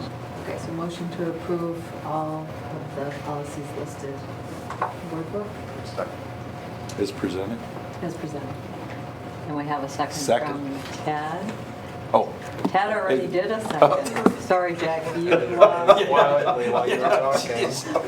Gotta pay attention. Okay, any other questions? All in favor, say aye. Aye. Opposed, say no. Thank you.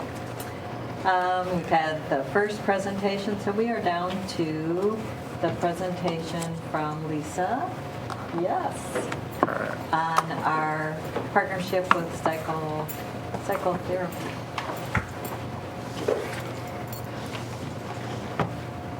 Hi, everyone. I am here tonight to talk about our partnership with the Psychotherapy Center of Waunakee, which I will now refer to as PICAO from here on out, so I'm going to have to repeat all those big words. I'm here really just to give you a concise summary about our timeline, our partnership, a little bit of data that we've collected in our short time, and at the end, leave you with a recommendation. Right? So, here's our brief history of the program. We have only been at this for 2 school years now. We did start the process in 2021, and this past year, 22-23, was our first full year with PICAO being in our schools. So the Psychotherapy Center has therapists, we work as a team, and we allow therapy to happen on site in our high school currently. So last fall, when I first started, we renewed our MOU, and at that time, PICAO also hired a school director, which really helped with our communication and outreach. So PICAO grew very quickly with school-based services because there was a significant need, and the directors of the clinic recognized they really needed someone who could be the liaison to schools. And since that person has started, we have had very smooth sailing in terms of a process for referral, really quick communication with families, and any barriers to timelines, which are really big because our mental health needs as a whole community are big and beyond, have really decreased significantly. And I'll get to that in a second. So with our new school director, we've been able to have monthly communications and quarterly check-ins to ensure that our processes are functional and helpful to both the school and PICAO and vice versa. So our communication systems have been really great this year. Our relationship with PICAO is very collaborative. So anytime a student services staff member believes that a student may benefit from some mental health support that's beyond our scope and sequence as a school, it's always a team approach. So the family is communicated with first, along with the student, and then a referral is made, and then from there, the whole team works together. As I mentioned, one of the biggest selling points for this partnership is that it really reduces the barriers for support and treatment. So it takes away a transportation barrier. It takes away a student missing half of a day of school in order to leave for an appointment early, wait an appointment, return, or not return. And also, we are able to really prioritize the student's schedule so that they're not missing any academics, and they can create a really predictable schedule based on what they need.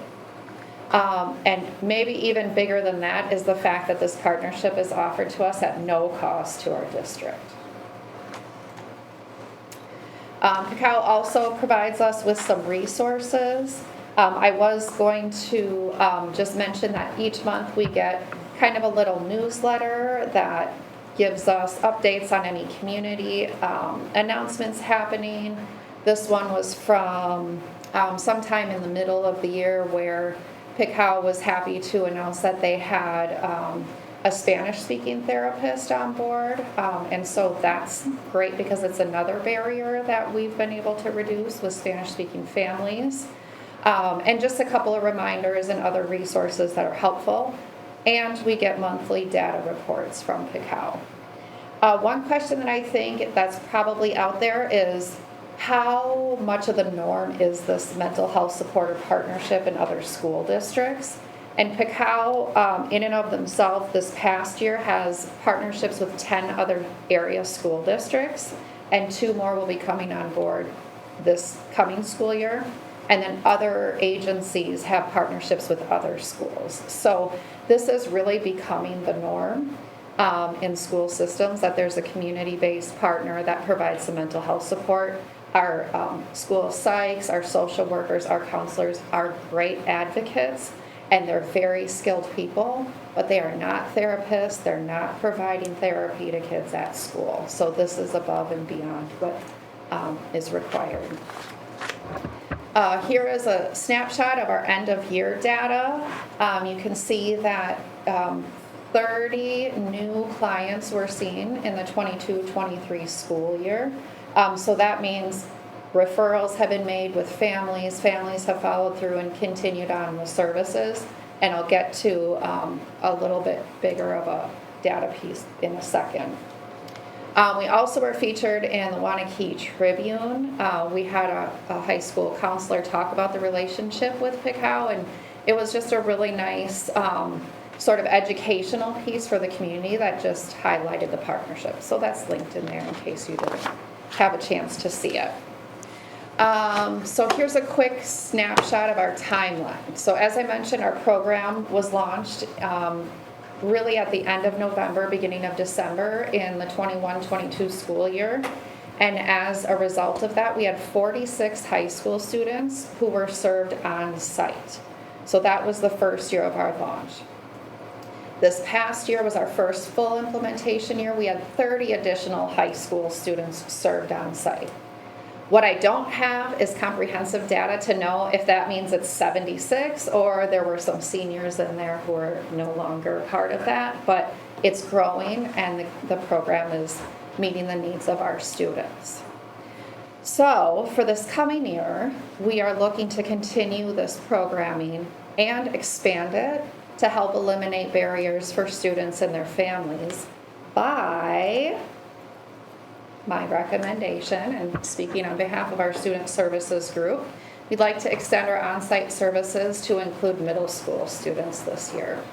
We've already established our student services point of contact, who would be a middle school social worker, Jonathan Weil. We have already established our model referral system that we've really created to be very seamless between school, students, families, and Cacao. And we have started a data collection mechanism, which we will hope to improve upon, so we have really specific data that we can track going forward. So with that, what questions can I answer for you? Mark? Lisa, first of all, so thrilled we have this. We were excited when it came in, and it seems to be nothing but successful. But out of curiosity, do they have a capacity for how a maximum number, like building bridges, you have X number, you can, so same thing, what is the max? So they don't have a max, they just keep hiring new therapists. Okay. So they have doubled their amount of therapists and doubled their amount of therapists in a really short amount of time. Okay. And as you heard, with contracting with all these other school systems, they're hiring good people and people who have support in schools, as well as just mental health therapists. I should also say that our referral system doesn't require that students are seen at school. They can be as a perk of the relationship, but there are certainly plenty of students who have gone through the referral process and still prefer to be seen at the clinic because they just want that separation between school and some mental health support. So I should have said that. They're not pigeonholed into a system. It just makes life easier for the families. Your second to last slide, the last bullet point is data collection mechanism. What type of data are you collecting? So that's really just what PICAO provides to us. So the snapshot, like every month we'll get how many new referrals were made, how many intake meetings have been had, how many sessions are held at school, and then the number of sessions missed. So whether it was a student was absent or something occurred, they didn't want to miss a review or something. So they're tracking how many sessions are missed over time, and then that is getting reported to us in our end of year data. But this was our first school year that we had a full school year and data tracked, so we don't really have anything to compare it to. But over time, then we can see, oh, November is the month where we're getting a lot of referrals, or there's a spike in March or whatever. So we're looking at being able to track some longitudinal data for our own internal practices as well. We probably have informal data that could suggest that already, but this is PICAO creating that for us. Yeah, Lisa meets with their representatives on a regular basis, and then also we get direct feedback from our counselors who work hand in hand with them. So the recommendation tonight is not only built off the need, but based on the feedback and the relationship that's been built over the last couple of years. Lisa, do they incorporate intake sessions at their clinic in these numbers too? Because, I mean, that would be enough, if they don't, which it doesn't appear to be, a valuable piece, because the contact is still our kids, meeting them through our school and then going to them, seeing how, so does that number include that, or is it just strictly in-school sessions? The number of sessions that you see on this data, those are just the in-school ones, and the number of sessions that are missed are the in-school ones. Maybe we could get the other piece as well. I don't know that. Yeah, I'm not sure, because not everybody goes through the school system to get into the clinic. Right. So I'm just saying, yeah, okay. And we have families that go to other clinics as well. Right. So there's definitely different, this is one mechanism. And okay. I think the piece that the question of the board when we started this was, what's the need? How will it work? How will you service the kids?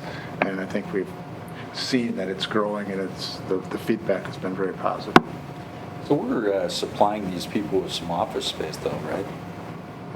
We're supplying them with some office space. Yep, and we have Currently a it's at Heritage. schedule set. So it might be one of the social workers is out and about for the 2-hour time chunk that a PICAO therapist comes and just uses her office space, as an example. So not a continual office? No. Not at this time. No.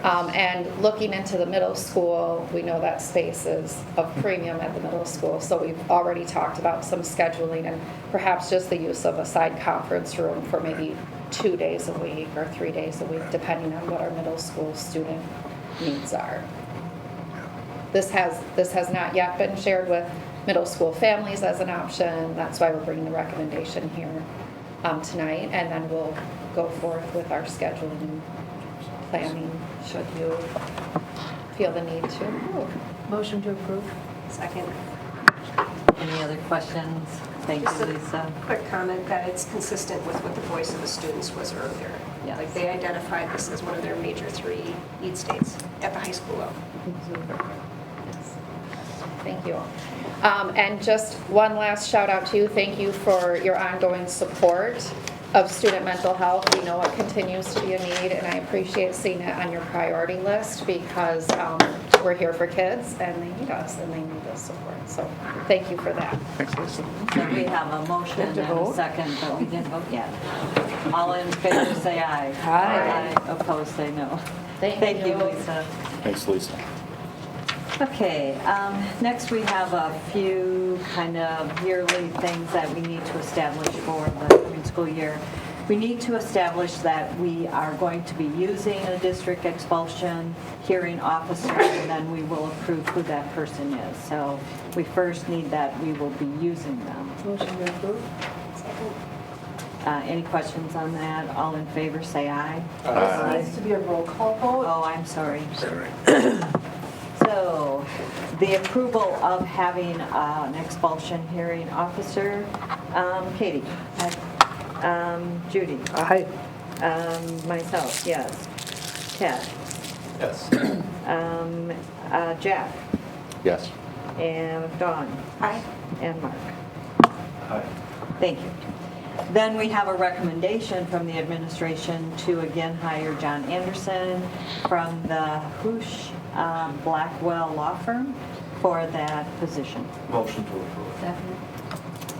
And do we have to do a roll call here? No. All in favor, say aye. Aye. Opposed, say no. And the last thing we need to take care of is our medical advisor for the 23-24 school year, and I think Doc Ranum is willing to do that again. Yes. Motion to approve. Second. All in favor, say aye. Aye. Opposed, say no. Thank you. So we are down to announcements or correspondence. Randy, anything else? Don't have anything this evening. Okay, so we have the consent agenda, which has a lot of things in it, including our annual meeting agenda. We have our Mefford Oil, again, donating $1,000 this month. They've been doing that religiously monthly. I thank them. We have a number of field trips, so we could take it all or pull out anything or discuss anything. I want to make one comment on field trips, and I brought this up with you, Randy, and we just went over a co-curricular code that the athletes, they got to follow or they can't play. I think it's been brought to my attention that I know the curricular side of things might be a little bit different, but field trips, you know, your field trip to the Capitol or something like that, I would say it's required. It's part of curriculum. When you have the privilege of going to Spain or wherever, I don't think we have anything in place that they have to meet a requirement, whether it's grades or such. It's up to the teacher's discretion. And we don't have to do anything now. I mean, we can, but I want to bring it up as maybe a point of discussion in the future that I think we should look at that. If we're using our funds for something like that, you got to meet some sort of standard in order to go on that.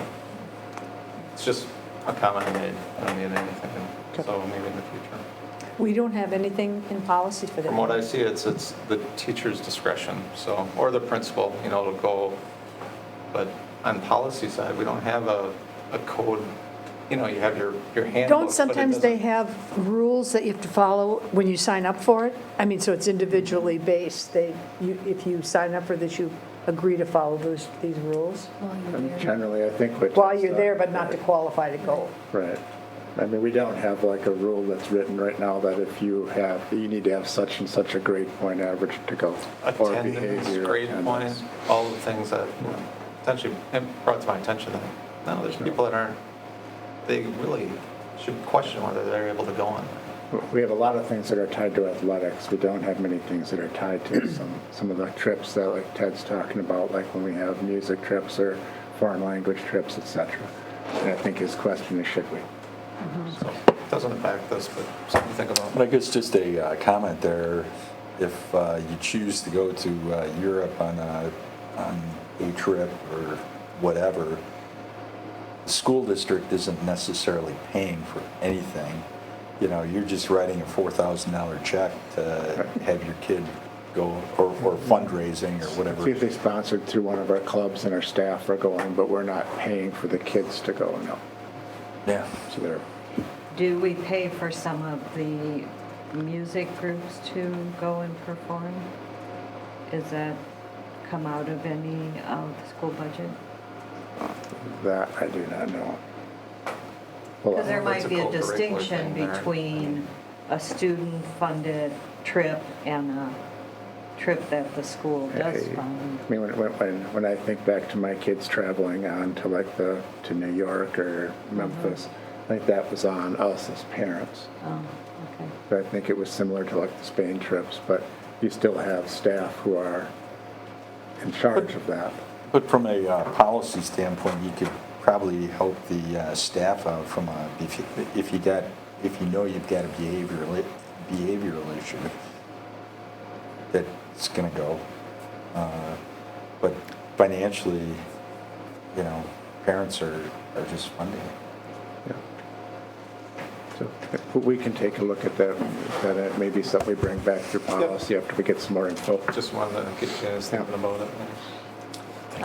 Anything else that you might want to pull out for special consideration? The soccer trip. Trip? Do you really want to pull that out? I voted against it a number of times. No. Do you want to pull it out? Okay. So is there anybody who's willing to make a motion to approve it all? Motion to approve it all. approve the, go ahead, you got it.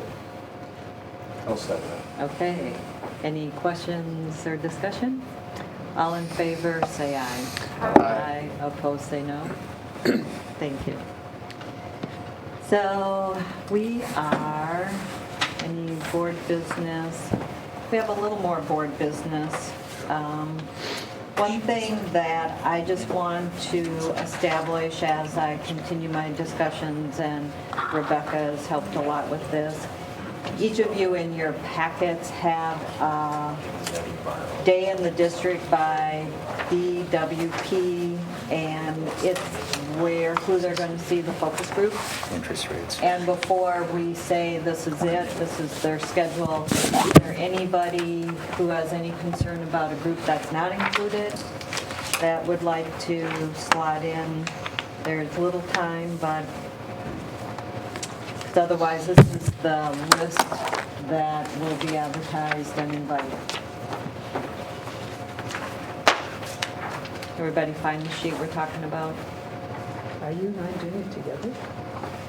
We have a phone on the same time? Or is that two different people? Oh, two different people, one by Todd, one by Joe. Oh, okay. So there's, if you I read see the at the list top. on top, you have facility, so only one of the people, I think, will be at each of those. So is everybody comfortable with this list going forward with our focus groups? So then we need a number of special meetings, and then we also need to establish some dates for those first screenings of potential candidates. So let's just kind of go down this list. Starting with a possible night, the week of the 28th, to tour the construction site at the new Heritage. we're looking at something the week of the 28th in the evening, like 5:30. 28th of August? Of that week, yes. The last bit before school starts. Yep. Probably like a Monday through Thursday, if we could find one of those dates. That Monday or Wednesday work for me. Yeah. Tuesday and Thursday are out for me. I'll be out Monday and Tuesday. It's going to be a mess. Sounds like Wednesday? I can do Wednesday. And you think it's going to be later in the day? Be 5, probably in order to accommodate some folks who are working, probably 5:30. 5:30 on the 30th. Does that work for everybody? We just meet out at the job trailer out at the new heritage site. So you turn in the first, after you go past the neighbor's home, it's the first left in by the gates, and you can park by the job trailer, and then we will be able to have a walking tour of the site. Because we're all together, is that considered a special meeting and you need approval? So we would need to make a recommendation for that. Do you want A motion. to vote on all of them? Or do you want to wait for all of them? Okay, You let's can do just all. set all of them, and you can vote on This all was of them. 5:30 though, right? 5:30. 5:30. If you want to go earlier, we can do that. At 5:30, okay? 5:30. So 5:30 Heritage Tour. So then on October 2nd, at 5:30, we have a special meeting where our consulting firm, or our BWP, will share the leadership profile with us. And again, I know we have that date, but we have to make a motion on that. Didn't we approve that at the last meeting? We just have to make a motion on We talked about it, but we didn't do it. These pretty much all set, you just have to review them. Yeah, so then on the 16th at 8 o'clock after our annual meeting, we will do the first round of candidates. They'll bring them to us. Okay, and then on the 23rd, we have the tax levy meeting, and nothing after that, 5:30. And then these are different, I think. These are, we just need to set aside time. So let's take those 4, Randy. All right, so why don't we do with what we're approving is August 30th for the Heritage Tour at 5:30. On August 30th, we have Monday, October 2nd for the special meeting for the leadership profile. We have Monday, October 16th for BWP's first round of candidates. And we have Monday, October 23rd for our tax levy meeting. Motion to approve. Second. Okay, all in favor, say aye. Aye. Then the week of the 30th, we don't have to exactly set these meetings, but they plan on bringing us anywhere from 4 to 8 candidates, and that's where we have to start doing our screening of them and our interview. They thought it would be about an hour and a half per person. So we have to make a decision on how many we want to do a night. I'm assuming we are going to do night interviews.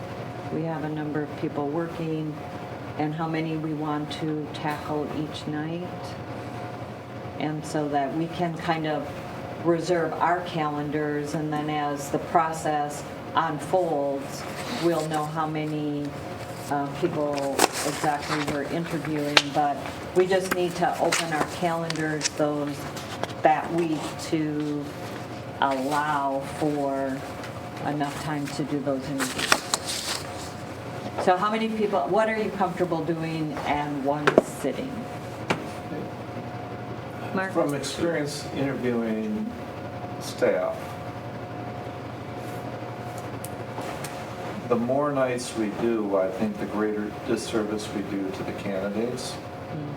Because I think we're going to have different biases based upon when we hear the people.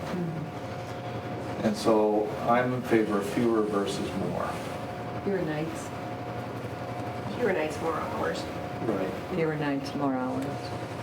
Well, if we have 2 nights and 2 candidates, that's the minimum probably of 4.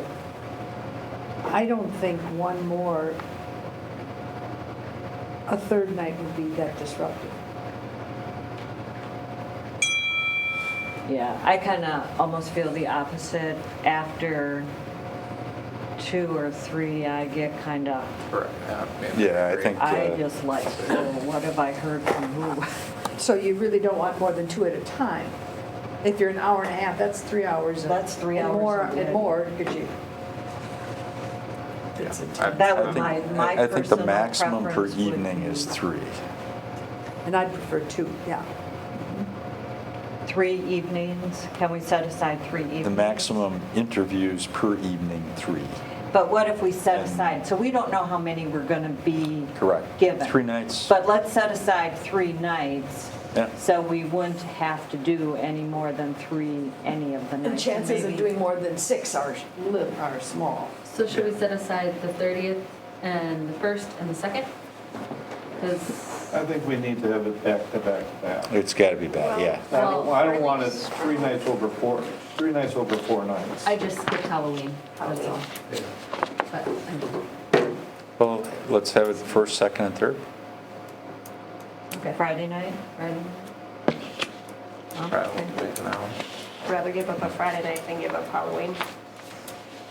Can you give up a Friday night, Ted? Can we do it the following week? They really 6. wanted it that No, we have week. to do it this week. They did also give us the opportunity of a half-day Saturday. Some schools have done that. A half-a-day Saturday, do some Friday night and then follow up on Saturday. I'm unavailable that Saturday. What- Okay, unavailable Saturday. We threw out the idea of Monday, Wednesday, Thursday. Because of Halloween.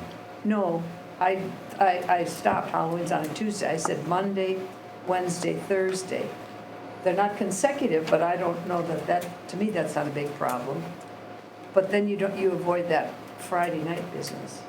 Well, I can live with that. I guess the Monday one's the to be determined. It may not happen. Yeah. So if we only have 4, we'll stick with Wednesday, Thursday. Right. Yeah. I like that. And then if we have more, Is Halloween that sacred? It's sacred. Almost with kids, kinda, yeah. Yeah, it's. Let's Well, I've got reserve. I've got one that my spouse will take care of. I just, yeah, and I don't know if the superintendent is that big a deal. They'll be there. Can we reserve Monday, Wednesday, Thursday? And if we Yes. can just do Wednesday, Thursday, great. yep. Why don't you Okay. set them May as I the ask a question quick, John? 30th? I mean, you guys got these reserved. Are you okay with approving them? That way you can check it off right away. Yes, Okay. the 30th, the 1st, and the 2nd for And- potential screening nights. And what We'll start time? at 5:30 5:30 to 7, and then 7 to 8:30, hopefully. Okay. Okay, so that, do we need anything else? And then we need the second round, that's so different. You can do those Um, nights if you want to. No, that's your second round. Right, the second round of interviews, as I understand Before now, you go there, yeah, what if they only have 5? And you'll do 3 one night. then we'll do Do 3 and 2 2. and 1? Yeah, I think we have all agreed not more than 3. I think you can hold on that one. Okay, so let's approve these 3 nights to at least have on our calendar. Can I also add these, so we have 2 curriculum Sure. presentation nights, January 29th and April 29th as curriculum presentation nights. So approve those 3 interview nights and 2 curricular nights. And before you completely approve those, let's talk about the time for those curriculum presentations. Tim, do you want to speak to that? I think that we have in the past started at 4:30. So Amy and I had a conversation with Mark today, and what we talked about, and we need to kind of get some feedback from the committee on this, was aiming for a 3 o'clock to 4:30 standard time that we could adjust as necessary. And the concept there is a 3 o'clock start would give elementary day teachers the ability to come in if they needed to present on something close to the end of their student day, and then high school could come in afterwards, and middle school as well. And we also, based on what we thought would be a starting framework, we identified a meeting for each month, generally in the latter part. One would be coming in, Tuesdays and Thursdays. I'm sorry, Tim, I think that's a different. Yeah, I was talking about the curriculum presentations, the special meetings. Okay, so we have 2 dates for those. Right, that's what I was just announcing. And we were wondering time. What time do you want to start? Normally, we start at 4:30. So we would keep the same. All right, that's all we needed. So, yeah, we'll come back to what Tim was just handing out in a minute. That doesn't need to be voted on, though. So January 29th at 4:30 and April 29th at 4:30. Those two meetings, can you push them back till, can we compromise at 5? As opposed to 4:30? We can. I mean, our issue is that we start to get that separation with staff and we start to lose people. But if we need to do it at 5, we can do that. 5 o'clock better for you? Yes. All right. Yeah. We'll put them at 5 o'clock. All right, so what we're looking at is these three, October 30th, What did you decide for November. November 6th? I didn't hear that. We not? didn't say anything yet. Okay. Okay. We just got the 3 interview nights, the 30th, the 1st, 2nd, and the 2 curriculum presentation nights, January 29 and April 29. Right. So, And I need a motion for those. Second. All in favor, say aye. Aye. Thank you. you can hold on that one and you can actually do that on one of these days. Yeah, Or we- you can do it closer to. Yeah, just so you know that the week of the 6th of November, we probably will need 2 separate nights for our final candidates. And we don't have to set them tonight, but we'll need some time that week. And then the only last announcement I have is now the Tuesday, August 29th, the welcome at 7:45 in the morning, if anybody can make it, from 7:45 to 8:45. I think Rebecca put a schedule in your folder on that. Okay. Do you need a committee meeting? Committee. Steve, do you need budget committee? No, but we do need facilities. We need facilities. September board meeting, hopefully somewhere around the 5th, 6th. So Joan, Jack, and Katie for facilities. What day were you looking at? 5th or 6th. 5th or 6th? Of November? September. Or September? Either of them work for me. Are you looking at in the morning? Another quick one? 7:30. 7:30. It's fine. 5th or 7th, at 7:30 works best for me. I'd like to do the 5th, if we could. I'll take the 5th. I'll take the Yeah. 5th. That'll work. That's the first day, that's the first day of school, so that's the, Oh. First day of school. that's the first Yeah. day of school. So as long, that's fine from our standpoint, just Okay. want to let you know if you guys are okay. September with it. 5th. The 5th? Yeah, At 7:30. yep. Good. Do you need any other ones? But she won't go to school that day because Okay. it's not. I would like to get a policy committee as well. So Ted, Judy, and Jack. I lost Jack. So you bring. It's the first one in quite a while. didn't I it? know, Jack I'm was gonna on try to it. get it so we I can. forgot. So I think Okay. You can't, what? You can do 7:30, that can't you? we can do this. Yeah, he does early You ones. prefer 7:30. When are we gonna be ready? We'd be We'll be ready early that on same that, week, too, right? First week of September? Or last week of August we could do? Yeah, we can. I just gotta be careful, that's a busy. Yeah, we'll be busy.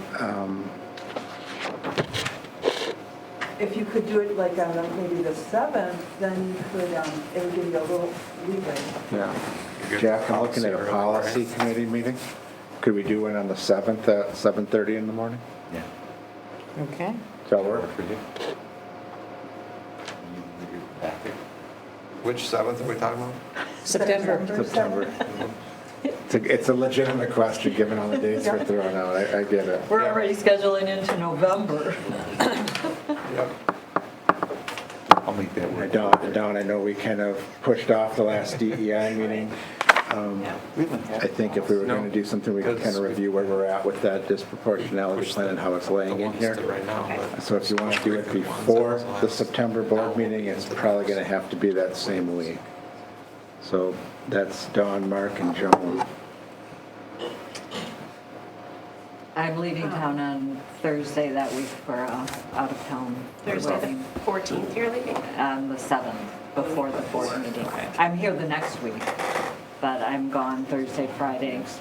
I'll be back on Monday. The 6th? I said you go on the 15th through the 30th of September. I do, I'm doing that. The 6th, Dawn? Morning? Well, you're 5 days I in can September. I wasn't capturing when all the other subcommittees where I can do early morning, like the 7:30. The next, obviously, it's crystal ball. I have a conflict at 7 PM that day. Okay. So I can do it anytime between 5 and 7 PM or starting at 7:30 in the morning. How about 7:30 in the morning on the 6th? Okay. Would that work? Yes. For Dawn, Mark, Joan on the 6th? Works for me. 7:30 DEI. All right.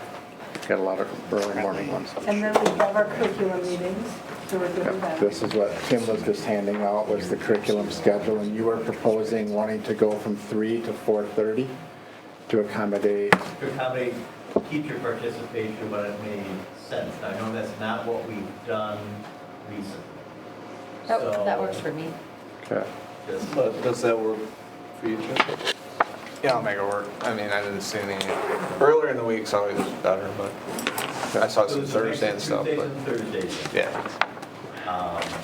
And that is something if we get to see, this helps us plot the year out, but as we move through it, we might want to change day Sure. of the week. We can have communication around that and make Sounds good. I think that's it. Okay, I think we're ready to adjourn. Motion to adjourn. Second. All in favor, say aye. Aye. Thank you. Jack, you have to wear this.